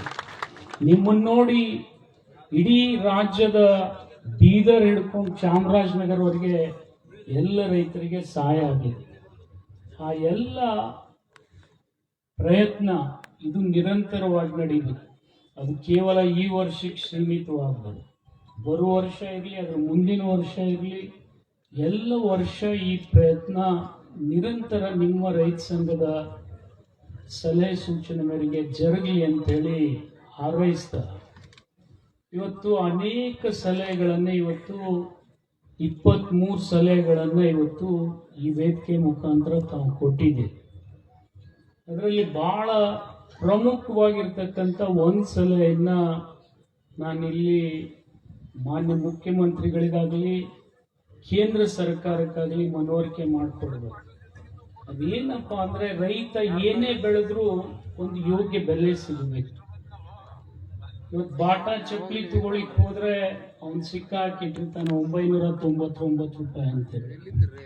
ಒಂದು ರೆಡಿಮೇಡ್ ಅಂಗಡಿಗೆ ಹೋದ್ರೆ ಅವರು ಸಿಕ್ಕ ಹಾಕಿಟ್ಟಿರ್ತಾರೆ, ಈ ಬಟ್ಟೆಗೆ, ಈ ಶರ್ಟಿಗೆ, ಈ ಪ್ಯಾಂಟಿಗೆ ಇಷ್ಟು ಅಂತೇಳಿ, ಈ ಸೀರೆಗೆ ಇಷ್ಟು ಅಂತ ಹೇಳಿ ಬರಲಾಗ್ತದೆ. ಆದರೆ ರೈತ ಬೆಳೆದಂಥ ಬೆಳೆಗೆ ದೇಶದಲ್ಲಿ ಸ್ಥಿರವಾದಂಥ ಬೆಲೆ ಇಲ್ಲ. ನಾನು ಹಾರೈಸ್ತೀನಿ ಏನಪ್ಪ ಅಂದರೆ, ಮೋದಿಯವರು 12 ವರ್ಷ ಆಗ್ತಾ ಇದೆ ಪ್ರಧಾನಮಂತ್ರಿ ಆಗಿ, ಇನ್ನೊಂದು 10 ವರ್ಷ ಇರಲಿ, ನಂದು ಅಭ್ಯಂತರ ಇಲ್ಲ. ಅವ್ರು ಇರುವುದ್ರೊಳಗಾಗಿ ರೈತ ಬೆಳೆದಂತ ಬೆಳೆಗೆ ಅದು ಒಂದು ಯೋಗ್ಯ ಬೆಲೆ ಕೊಡ್ತಕ್ಕಂಥ ಸರ್ಕಾರ ಆಗ್ಲಿ ಅಂತ ಹೇಳಿ ನಾನು ಹಾರೈಸ್ತೀನಿ. ಯಾಕಂದ್ರೆ ಕೇವಲ 23-22 ದಿನಸಿಗಳನ್ನ ನಾವು ಬೆಳೆದಿಲ್ಲ. ನನಗೊಮ್ಮೆ ಕೆಟ್ಟ ಅನ್ನಿಸ್ತದೆ. ಈಗ ತಾನೇ ಚುನ್ನಪ್ಪಣ್ಣ ಮಾತಾಡಾಗ ಒಣ ದ್ರಾಕ್ಷಿ 500 ರೂಪಾಯಿ ಕೆಜಿ ಆಗ್ಬೇಕು ಅಂತ ಹೇಳಿದ್ರು. ಚುನ್ನಪ್ಪಣ್ಣನ್ಕಿಂತಲೂ ಮೊದಲು ದ್ರಾಕ್ಷಿ ಬೆಳೆದವ ನಾನೇ. ಆದ್ರೆ ದ್ರಾಕ್ಷಿ ಒಂದ್ ಕಾಲದಲ್ಲಿ ನಾನು ಯಾಕೆ ಬೆಳೆದೆ ಅನ್ನಿಸ್ತು. ಯಾಕಂದ್ರೆ ಮಗಂದು ಉಳ್ಳಾಗಡ್ಡಿಗೆ ದ್ರಾಕ್ಷಿಕಿನ ಹೆಚ್ಚು ಕಿಮ್ಮತ್ತಿತ್ತು.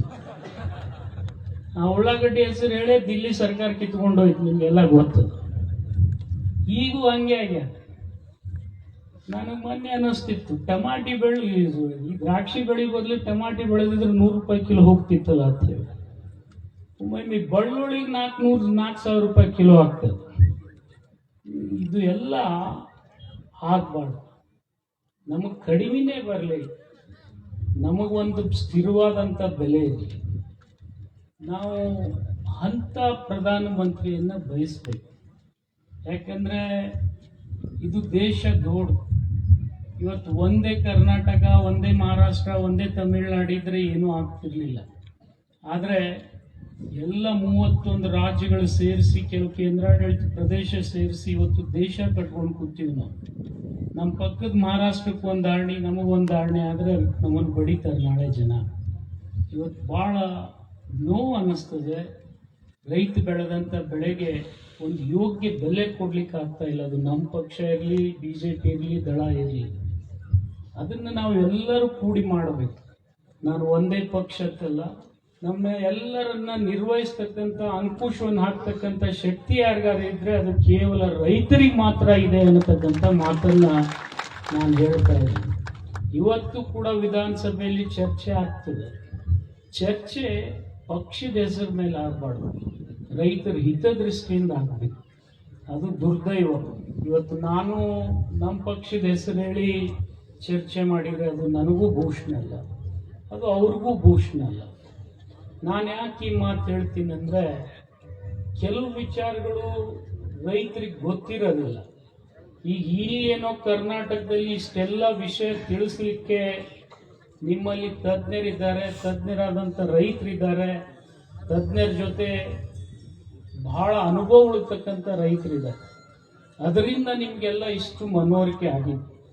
ಅದರಲ್ಲಿ ಒಂದು ವಿಚಾರ ಚುನ್ನಪ್ಪಣ್ಣ ಹೇಳಿದ್ದೇನು ನಾನು ಹೇಳಲಿಕ್ಕೆ ಹೊರಟಿದ್ದೆ ಅಂದರೆ, ನಾವು ಏನೇ ಬೆಳೆದ್ರೂ ಕೂಡ ಆತಂಕಕ್ಕೆ ಒಳಗಾಗಿ ನಾವು ಲಘುನೆ ಮಾರಾಟ ಮಾಡ್ಲಿಕ್ಕೆ ಹೋಗ್ಬಾರ್ದು. ಆ ವ್ಯವಸ್ಥೆ ಕೂಡ ಸರ್ಕಾರ ನಿರ್ವಹಿಸ್ಬೇಕು. ನಾನಿಲ್ಲ ಅಂತ ಹೇಳೋದಿಲ್ಲ. ಮಾಲ್ ಒತ್ತಿ ಸಾಲ ಕೊಡಬೇಕು. ನೀವೇನೇ ಬೆಳೆದ್ರೂ ಒಮ್ಮೆ 100ಕ್ಕೆ 100 ಮಾರಾಟ ಮಾಡಂಗಿಲ್ಲ. ನೀವು 100ಕ್ಕೆ 25 ಮಾರ್ತೀರಿ, 50% ಮಾರ್ತೀರಿ, ಒಂದು 50%ನ ಯೋಗ್ಯ ಧಾರಣೆ ಬಂದಾಗ ಮಾರ್ತೀರಿ. ಅಂತ ವ್ಯವಸ್ಥೆ ಕೂಡ ಇವತ್ತು, ಮೊದಲು ಒಕ್ಕಲ್ತನ ಹುಟ್ಟುವಳಿ ಮಾರಾಟ ಸಂಘದಲ್ಲಿ ಮಾಲ್ ಒತ್ತಿ ಸಾಲ ಸಿಗ್ತಿತ್ತು, APMCಯಲ್ಲೂ ಸಿಗ್ತಿತ್ತು, ಆದ್ರೆ ವೇರ್ ಹೌಸ್ದಲ್ಲಿ ಕೂಡ ಸಿಗ್ತಿತ್ತು. ಆದರೆ ಈ ಎಲ್ಲ ವ್ಯವಸ್ಥೆಗಳು ಕ್ಷೀಣಿಸ್ತಾ ಇದ್ದಾವೆ. ಅದನ್ನ ಬಲವರ್ಧನೆ ಮಾಡಿದ್ರೆ, ಅವ್ರು ಹೇಳ್ದಂಗೆ ರಾಜ್ಯ ಸರ್ಕಾರ ಮತ್ತು ಕೇಂದ್ರ ಸರ್ಕಾರ 50 ಸಾವಿರ ಕೋಟಿ ಬೇಡ, ಒಂದು 25 ಸಾವಿರ ಕೋಟಿ ಇಟ್ಟರೆ ಸಾಕು, ಕರ್ನಾಟಕ ರೈತರನ್ನ ಸಲುವತಕ್ಕಂಥ ಶಕ್ತಿ ನಮಗೆ ಬರ್ತದೆ ಅನ್ನೋದ್ರಲ್ಲಿ ಎರಡು ಮಾತಿಲ್ಲ. ಆ ಪ್ರಯತ್ನ ಕೂಡ ನಾವು ಮಾಡಬೇಕಂತಕ್ಕಂಥ ನಿಮ್ಮ ಸಲಹೆ ಮೇರೆಗೆ ಆ ಪ್ರಯತ್ನ ಕೂಡ ನಾವು ಮಾಡ್ತೀವಿ. ಜೊತೆಗೆ ಇವತ್ತು ನನಗೆ ಬಹಳಷ್ಟು ವಿಚಾರಗಳನ್ನು ನಮ್ಮ ಇಲಾಖೆ ಬಗ್ಗೆ ಚುನ್ನಪ್ಪಣ್ಣ ಅವ್ರು ಹೇಳಿದರು. ಇವತ್ತು ಕಬ್ಬು ಬೆಳೆಗಾರರ ಇಲಾಖೆ ಇದೆ, ಕಮಿಷನರ್ ಆಫೀಸ್ ಇಟ್ಕೊಂಡು ಆ ಇಲಾಖೆ ವ್ಯವಸ್ಥೆ ಬಗ್ಗೆ ಹೇಳಿದ್ದಾರೆ. ನಾನು ಹೋಗ್ತೀನಿ, ನಿಮ್ಗೆ ಆಶ್ಚರ್ಯ ಅನ್ನಿಸ್ತದೆ. ನನ್ನ ಇಲಾಖೆಗೆ ಇರುವುದೇ 2 ಕೋಟಿ ರೂಪಾಯಿ ಅನುದಾನ. ಚುನ್ನಪ್ಪಣ್ಣಗೆ ಗೊತ್ತಿಲ್ಲ. ಅವ್ರಿಗೇನು ತಿಳ್ಕೊಂಡ್ಬಿಟ್ಟಾರ, ನಮಗೆ ಸಿದ್ದರಾಮಯ್ಯ ನನಗೊಂದು 200 ಕೋಟಿ ಕೊಟ್ಟಾರ ಅಂತ ಅವ್ರು ತಿಳ್ಕೊಂಡಾರ. ನನಗೆ 2 ಕೋಟಿ ಒಳಗೆ ನಾ ಡಾನ್ಸ್ ಮಾಡಬೇಕು. ಆ 2 ಕೋಟಿ ಒಳಗೆ ನನಗೂ ಏನೂ ಆಗೋದಿಲ್ಲ. ಆದರೆ ಅವ್ರು ಹೇಳಿರ್ತಕ್ಕಂಥ 2 ವಿಚಾರ, ತೂಕದಲ್ಲಿ ಮೋಸ ಆಗಬಾರ್ದು ರೈತನಿಗೆ, ಬೆಳೆದಂತ ಕಬ್ಬಿನಲ್ಲಿ ನೀವು ಲಘುನೆ ಅದನ್ನ ಕಿತ್ತಿ ಒಯ್ದು ಕಾರ್ಖಾನೆಗೆ ಹಾಕ್ಬಾರ್ದು. ಇವತ್ತು ಕೂಸು ಹುಟ್ಟಬೇಕಾದ್ರೂ 9 ತಿಂಗಳು ಬೇಕಾಗ್ತದೆ, ಆದ್ರೆ ಕಬ್ಬುನು ಬಲಿಬೇಕಾದ್ರೆ 12 ತಿಂಗಳು ಬೇಕಾಗ್ತದೆ. ನೀವು 10 ತಿಂಗಳನ್ನೇ ಕೊಯ್ದು ಹಾಕಿದ್ರೆ ಅದ್ರಾಗ ನೀರೇ ಬರ್ತದ, ಸಕ್ಕರೆ ಏನು ಬರಂಗಿಲ್ಲ. ಇದನ್ನ ನೀವು ತಿಳ್ಕೋಬೇಕು. ಯಾಕೆ ನಾನು ಈ ಮಾತು ಹೇಳ್ತೀನಿ ಅಂದ್ರೆ, 100 ಮಂದಿ ಚಲೋ ಬೆಳೆದಿದ್ದಾಗ ಒಂದು 50 ಮಂದಿ ನಮ್ದು ಸುಮಾರು ಕಪ್ಪಿಸ್ಲಿಕ್ಕೆ ನಮ್ಮಂಥವ್ರು ಇರಬಾರ್ದು. ಎಲ್ಲರೂ ಒಂದೇ ರೀತಿಯಿಂದ ಬೆಳಿಬೇಕು. ಈ ಕಾರ್ಖಾನೆಗಳು ರಿಕವರಿ ಒಳಗೆ ಮೋಸ ಮಾಡೋದೇ ಅದೇ ಉದ್ದೇಶ. ನಾನು ಯಾಕೆ ಈ ಮಾತು ಹೇಳ್ತೀನಿ ಅಂದ್ರೆ, ಕಾರ್ಖಾನೆಯವ್ರಿಗೂ ಕೆಲವು ಸಮಸ್ಯೆ ಇದಾವೆ. ಅದನ್ನ ಮನವರಿಕೆ ಮಾಡಿಕೊಡ್ಬೇಕಾದ್ರೆ ಕೇಂದ್ರ ಸರ್ಕಾರಕ್ಕೆ ಮನವರಿಕೆ ಮಾಡಿಕೊಡ್ಬೇಕು. ಈಗ ನೀವು ಕೊಟ್ಟಂತ ಕಬ್ಬಿನ ಮೇಲೆ ಏನ್ ಸಕ್ರಿ ಬರ್ತದೆ, ಆ ಸಕ್ರಿಗೆ 31 ರೂಪಾಯಿ ಕೊಟ್ರೆ ನಿಮಗೆ ಹೆಚ್ಚಿಗೆ ಬೆಲೆ ಕೊಡಕ್ ಬರೋದಿಲ್ಲ ಅವ್ರಿಗೆ. ಅದನ್ನ ನಾವು ಕೂಡ ಕಬ್ಬಿನ ಮಾಲೀಕರ ವತಿಯಿಂದ ಕೇಂದ್ರ ಸರ್ಕಾರಕ್ಕೆ ಒತ್ತಾಯ ಮಾಡಿದ್ವಿ. ಏನಪ್ಪಾ ಅಂದ್ರೆ ಅದನ್ನ ಕನಿಷ್ಠ 41-42 ರೂಪಾಯಿ ಆದ್ರೂ ಮಾಡ್ರಿ ಅಂತ ಹೇಳಿ. ಅವಾಗ ಖಂಡಿತ ನಿಮ್ಗೆ ಇನ್ನೂ ಹೆಚ್ಚಿನ ಬೆಲೆ ಕೊಡಿಸ್ತಕ್ಕಂಥ ಹೋರಾಟ ಚುನಾವಣಾ ಶ್ರೀಕಾಂತ್ ಗುರೂಜಿ ಅವರೇ ಮಾಡ್ತಾರೆ ಅಂದ್ರೆ ಅದು ತಪ್ಪಾಗ್ಲಿಕ್ಕಿಲ್ಲ ಅಂತ ನಾನು ಹೇಳಬೇಕು. ಮತ್ತಿನ್ನು ಅವರು ಉತ್ಪಾದನೆ ಮಾಡಿರ್ತಕ್ಕಂಥ ಸಕ್ಕರೆ ಲಘುನೆ ಮಾರಾಟ ಆಗ್ಬೇಕು. ಅದು ಯಾಕಂತ ಹೇಳಿದ್ರೆ, ಸುಪ್ರೀಂ ಕೋರ್ಟ್ ಆದೇಶದ ನೀವು ಬೆಳೆದ ಮೇಲೆ 15 ದಿವಸದೊಳಗೆ ನಿಮ್ಗೆ ನಾವು ಹಣ ಪಾವತಿ ಮಾಡಬೇಕು. ಆ ಸಕ್ರಿನೇ ಮಾರಲಿಲ್ಲ ಅಂದ್ರೆ ಅವ ಏನ್ ಹಣ ಪಾವತಿ ಮಾಡ್ತಾನೆ, ಅವನ ಹೆಣನೇ ಪಾವತಿ ಮಾಡೋದಾಗ್ತದೆ. ಅದು ಸ್ಥಿತಿ ಅದ ಇವತ್ತು. ನಾನು ನಿಮಗೆ ಸುಳ್ಳು ಹೇಳ್ತಾ ಇಲ್ಲ, ಇದು ವಾಸ್ತವಿಕ ಸತ್ಯ. ಒಂದೊಂದು ಕಾರ್ಖಾನೆ 5 ಲಕ್ಷ ಚೀಲ ಸಕ್ಕರೆಯನ್ನ ಉತ್ಪಾದನೆ ಮಾಡ್ತಾರೆ. 5 ಲಕ್ಷ ಚೀಲದ ಸಕ್ಕರೆದು ರೊಕ್ಕ ನಿಮಗೆ ಕೊಡ್ಬೇಕಂದ್ರೆ ಅವೇನು ರಿಸರ್ವ್ ಬ್ಯಾಂಕ್ ಇಟ್ಕೊಂಡು ಕೂತಿರಂಗಿಲ್ಲ. ಅದು ನಮ್ಮಂತ ಬ್ಯಾಂಕ್ಗಳಲ್ಲಿ ಒತ್ತಿ ಇಟ್ಟೆ ಅಂದ್ರೆ ನಮ್ಮ DCC ಬ್ಯಾಂಕ್ ಇರಲಿ, ಕಮರ್ಷಿಯಲ್ ಬ್ಯಾಂಕ್ ಇರಲಿ, ರಾಷ್ಟ್ರೀಕೃತ ಬ್ಯಾಂಕ್ ಇರಲಿ, ಅಲ್ಲೇ ಒತ್ತಿ ಇಡಬೇಕು. ಅಲ್ಲಿಟ್ಟು ರೊಕ್ಕ ಸಿಕ್ಕರೆ ಅವ ನಿಮ್ಗೆ ಸಾಲ ನಿಮ್ಗೆ 15 ದಿವಸನೊಳಗೆ ಪಾವತಿ ಮಾಡೋಕ್ಕಾಗ್ತದೆ. ಅದು ಕೂಡ ಬಹಳ ಸಂಕೀರ್ಣವಾದಂಥ ಪರಿಸ್ಥಿತಿ ಇದೆ. ಮತ್ತು ಈ ಸರ್ತಿ ಕೂಡ ನಾವೇನು ಈ ಕಬ್ಬು ಉತ್ಪಾದನೆ ಮಾಡಿದ್ದೀವಿ, ಅದರಲ್ಲಿ ಒಂದು ಕಾರ್ಖಾನೆಗೆ 100 ಟನ್ ಬೆಳೆದ್ರೆ ಬರೀ 5 ಟನ್ ಮಾತ್ರ ಒಂದಿಗೆ ಎಕ್ಸ್ಪೋರ್ಟಿಗೆ ಪರ್ಮಿಷನ್ ಕೊಟ್ಟಾರೆ. ಅದನ್ನು ನಾವು ತಿಳ್ಕೊಳ್ಬೇಕು. ಜೊತೆಗೆ ಇಥನಾಲ್ ಕಾರ್ಖಾನೆಗಳು ಏನಿವತ್ತು ಪೆಟ್ರೋಲ್ನಲ್ಲಿ ಇಥನಾಲ್ ಬೆರೆಸ್ತೀವಿ, ಅದನ್ನ ಹಾಕ್ರಿ ಅಂತ ಹೇಳಿ ಕೇಂದ್ರ ಸರ್ಕಾರದವರೇ ಹಣ ಕೊಟ್ಟರು. ಆದ್ರೆ ಇಥನಾಲ್ ಈಗ ಒಂದು ಕಾರ್ಖಾನೆ ದಿವಸಕ್ಕೆ 300 ಲೀಟರ್ ಉತ್ಪಾದನೆ ಮಾಡ್ತಿದ್ರೆ ಅವ್ರಿಗೆ ಬರೀ 30 ಲೀಟರ್ ಉತ್ಪಾದನೆ ಮಾಡ್ರಂತ ಆದೇಶ ಕೊಟ್ರೆ ಅದು ತಪ್ಪಾಗ್ತದೆ. ಅದು ನೀವು ಯಾರಿಗೆ ಕೇಳಬೇಕಪ್ಪ ಅಂತಂದ್ರೆ ಬಳ್ಳಾರಿ ಅವರು ಅದಾರ ನಮ್ಮ ಹಿಂದೆ, ನಮ್ಮ ಹಾವೇರಿ ಅವರು, ಅವ್ರ MP ಅವರಿಗೆ ಕೇಳಬೇಕು ನಾವು ಇವತ್ತು. ಯಾಕಂದ್ರೆ ಅವರು ರಾಜ್ಯದ ಮುಖ್ಯಮಂತ್ರಿಗಳಾದಂಥವ್ರು, ಅದರದ್ದು ನಿರ್ವಹಣೆ ಮಾಡ್ತಕ್ಕಂಥವ್ರು ಪ್ರಹ್ಲಾದ್ ಜೋಶಿ ಅವರು, ಅವ್ರಿಗೆ ಕೇಳಬೇಕು ನಾವು. ಯಾಕಂದ್ರೆ ಅವರು ನಾವು ಕೂಡಿ ನಿಮ್ಮ ಹಿತವನ್ನ ಕಾಪಾಡಬೇಕು. ನಾವು ಹೇಳುತ್ತೀವಲ್ಲ, ಕೇಂದ್ರ ಸರ್ಕಾರ ಅಪ್ಪ ಅಂದ್ರೆ ಆ ಸರ್ಕಾರ ಆದ್ರೆ ಮಕ್ಕಳು ಬಡವ ಆಗ್ಬಾರ್ದು. ಮಕ್ಕಳಂದ್ರೆ ನೀವೇ. ಅದು ಕೇಂದ್ರನೇ ಇರಲಿ, ರಾಜ್ಯನೇ ಇರಲಿ, ಒಗ್ಗಟ್ಟಿನಿಂದ ಕೆಲಸ ಮಾಡಿದ್ರೆ ಈ 3-4 ಸಮಸ್ಯೆಗಳನ್ನ ಬಗೆಹರಿಸಿದ್ರೆ ಕಬ್ಬಿಗೆ ಖಂಡಿತ ಯೋಗ್ಯ ಧಾರಣೆ ಸಿಗ್ತದೆ. ಇದ್ರ ಜೊತೆಗೆ ನಾನು ಇನ್ನೊಂದು ಹೇಳಬೇಕಪ್ಪ ಅಂತಂದ್ರೆ, ನೀವು ಕಬ್ಬು ಬೆಳೀತಕ್ಕಂಥ ರೈತರಲ್ಲಿ ವಿನಂತಿ ಮಾಡ್ತೀನಿ, ನೀವು ಭಾಳ ಗಂಡಸರಾದ್ರೆ 40 ಟನ್ ತೆಗಿತೀರಿ ಒಂದು ಎಕರೆಗೆ. ಆದ್ರೆ ನನ್ನಲ್ಲಿ ಒಬ್ಬ ಸಾಳುಂಕಿ ಅಂತ ರೈತ ಅದಾನ ನಿಡಗುಂದಿಯಲ್ಲಿ, 110 ಟನ್ ತೆಗೆದಾನ ಒಂದು ಎಕರೆಗೆ. ಅದಾರಿಲ್ಲ, ನಾನು ಅದಕ್ಕೆ ಯಾಕೆ ಬೆಳಿ ಅಂತ ಹೇಳ್ತೀನಿ 100 ಟನ್ ಅಂದ್ರೆ, ನಿಮಗೆ 40 ಟನ್ ಬೆಳೆದ ರೂಢ ಭಾಳ ಆಗ್ಯದ. 100 ಟನ್ ಬೆಳಿಬೇಕಾದ್ರೆ ವೈಜ್ಞಾನಿಕ ಕೃಷಿ ಮಾಡತಕ್ಕಂಥ ಪದ್ಧತಿಯನ್ನ ಅವ ಒಂದು ಸಾರ್ತಿ ನಾಟಿ ಮಾಡಿದ್ರೆ 5 ಬೆಳಿ ತೆಗಿತಾನೆ. 3 ವರ್ಷಕ್ಕಲ್ಲ, 5 ವರ್ಷಕ್ಕೂ ಎಕರೆಗೆ 100 ಟನ್ ತೆಗಿತಾನೆ. ಇದು ನೀವು ಅಕಸ್ಮಾತ್ ಅಂತ ಶಕ್ತಿ ನಿಮಗೆ ಬಂದ್ರೆ ಯಾವ ಸರ್ಕಾರದ ಮುಂದೆ ಕೈ ಒಡತಕ್ಕಂಥ ಸ್ಥಿತಿ ಬರುದಿಲ್ಲ. ರೈತ ನಮಗೆ ಸಾಲ ಕೊಟ್ಟು ಕಳಿಸ್ತಾನಂದ್ರೆ ಅದು ತಪ್ಪಾಗ್ಲಿಕ್ಕಿಲ್ಲ ಅಂತ ನಾನು ಹೇಳ್ಬೇಕಾಗಿದೆ. ಅಂತ ಶಕ್ತಿ ಬಹಳಷ್ಟು ರೈತರು ಇವತ್ತು ಪ್ರದರ್ಶನ ಮಾಡ್ತಾ ಇದ್ದಾರೆ. ಈ ಪದ್ಧತಿಯನ್ನ ನಾವು ನೋಡ್ಕೊಂಡು ಕಲಿಬೇಕೆ ದಿನ ವಿಜ್ಞಾನಿಗಳಿಗಿಂತಲೂ ನೀವೇ ಹುಷಾರಿದೆ. ಅದನ್ನ ಮಾಡ್ತಕ್ಕಂಥ ಪ್ರಯತ್ನ ಕೂಡ ತಾವು ಮಾಡಬೇಕು. ಮತ್ತು ಇನ್ನೊಂದು ಮೆಕ್ಕೆಜೋಳದ ಬಗ್ಗೆ ಅವರು